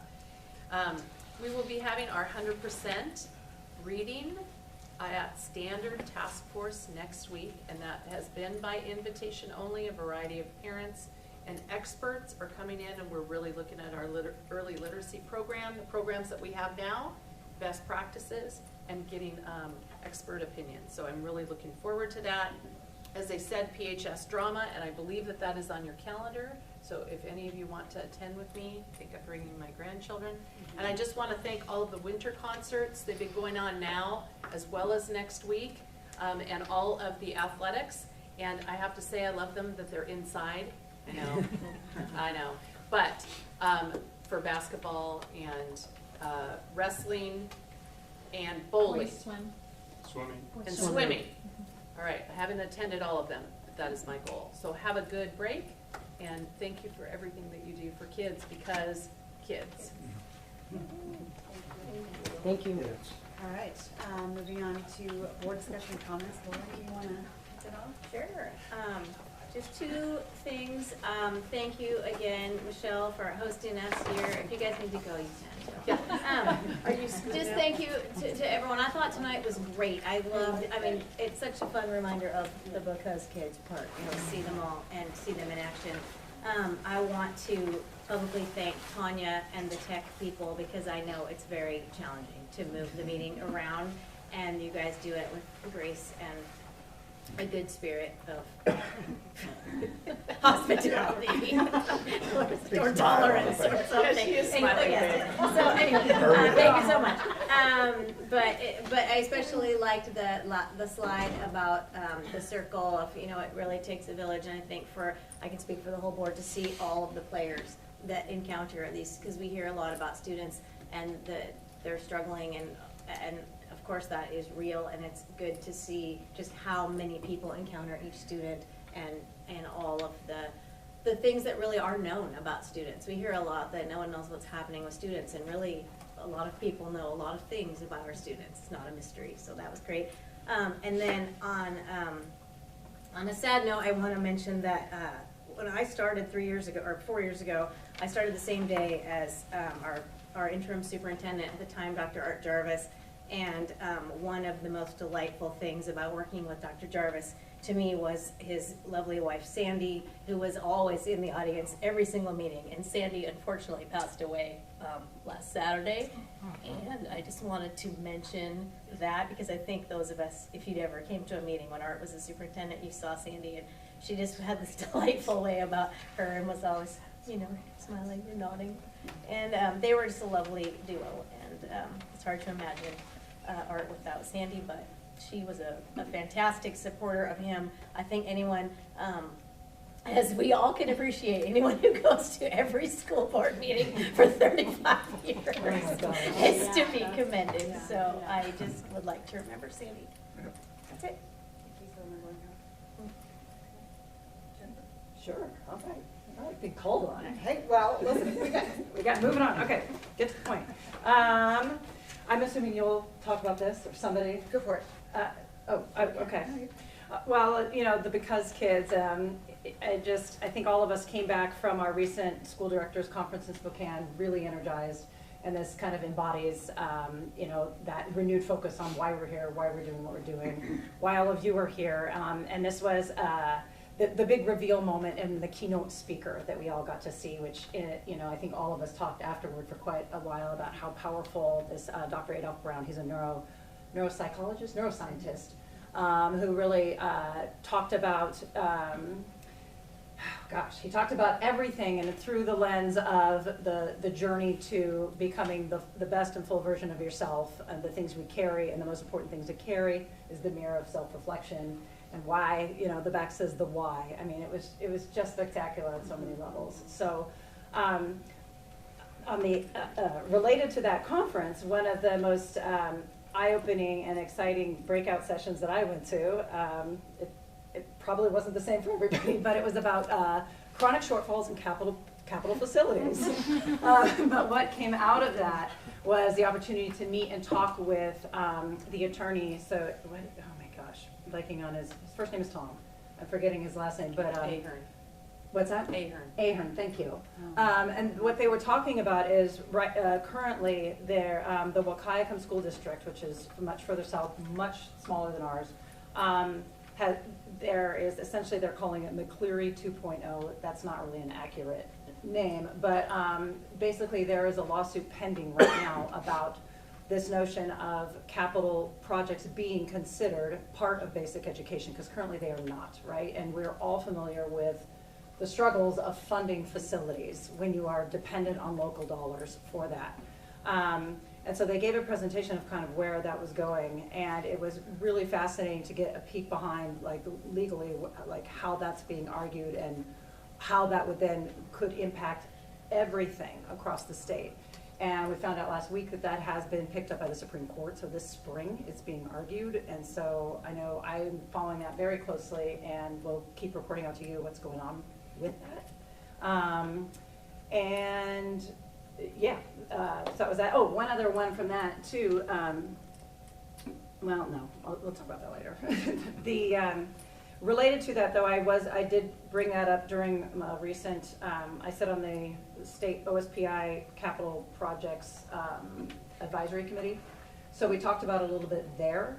And one of the things that came out of that is you don't know which way things are going with lawsuits, but you do know that your legislative priorities coming up around capital projects, and they're making a strong push to ask for the revenue for all of the state's timber reserve to be designated for grants, for facilities grants, to try to offset a lot of the barriers that particularly smaller districts are facing. So, you know, it's, for me, it's very personal, this idea of like the quality of the learning environment has a very big impact on, you know, our students' ability to learn and to support these great programs. When we have teachers all trying to, and counselors trying to operate out of room closets, that is not doing a service to our children.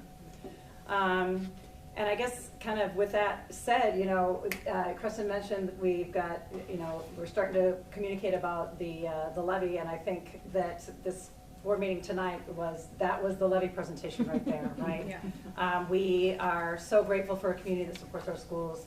Every single dollar that supports those incredible athletes comes locally. There's not a dime from the state for our sports programs. We have 32 incredible counselors in our district, but only 20 of them are funded by the state. The rest of them are supported locally. So we have an amazing community that shows up for kids, and we're really excited to be able to go out and celebrate that, and let folks know that in February is your opportunity to, you know, to continue that support. So. Thank you.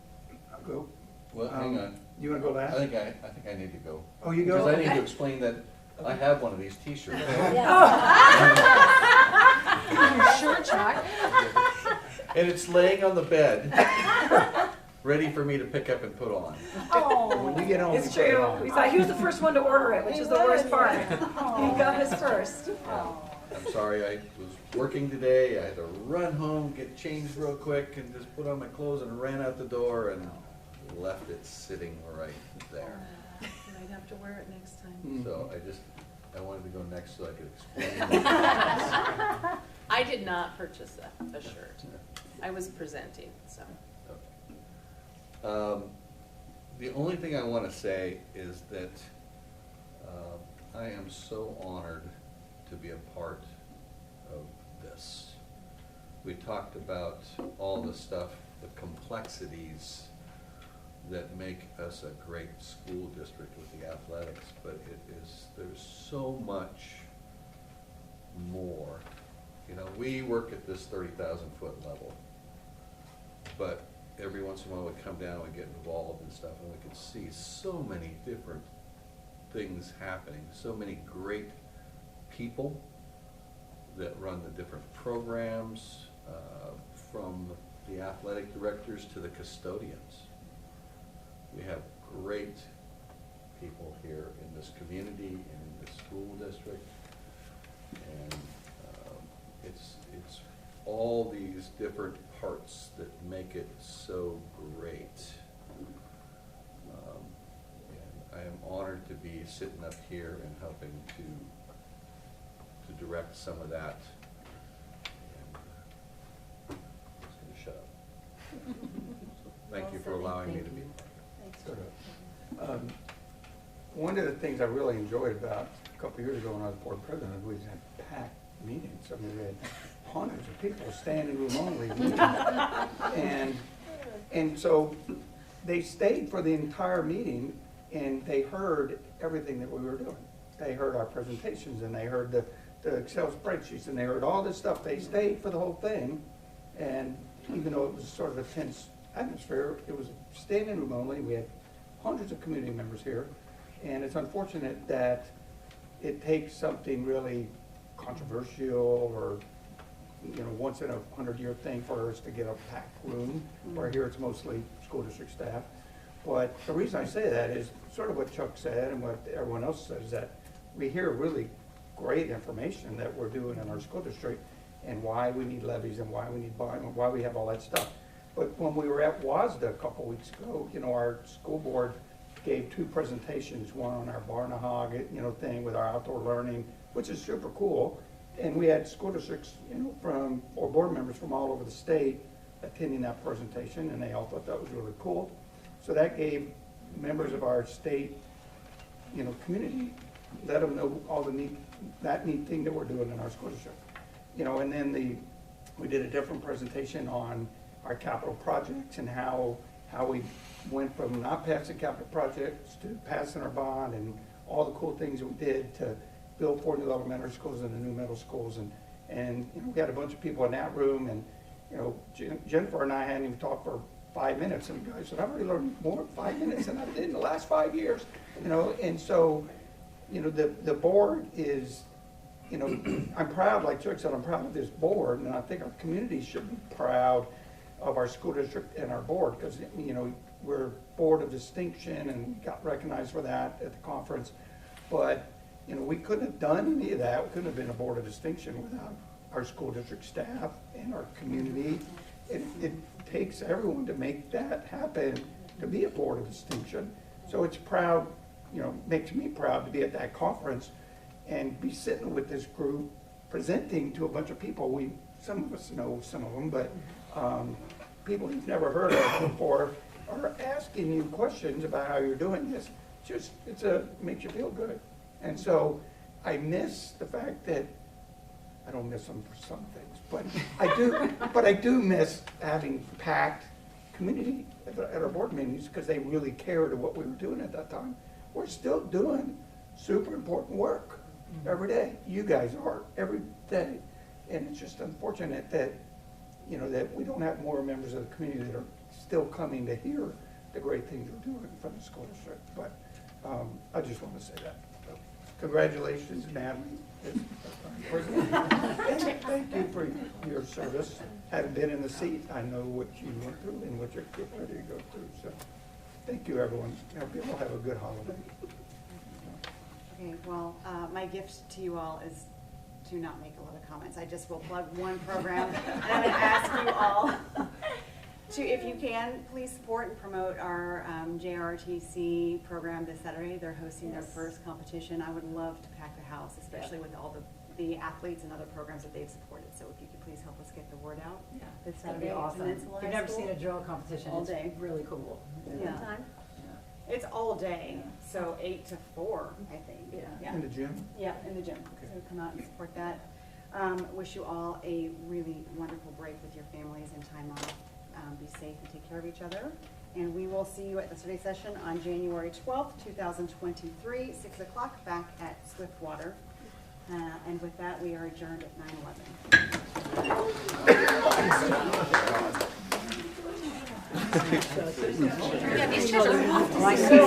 I stand.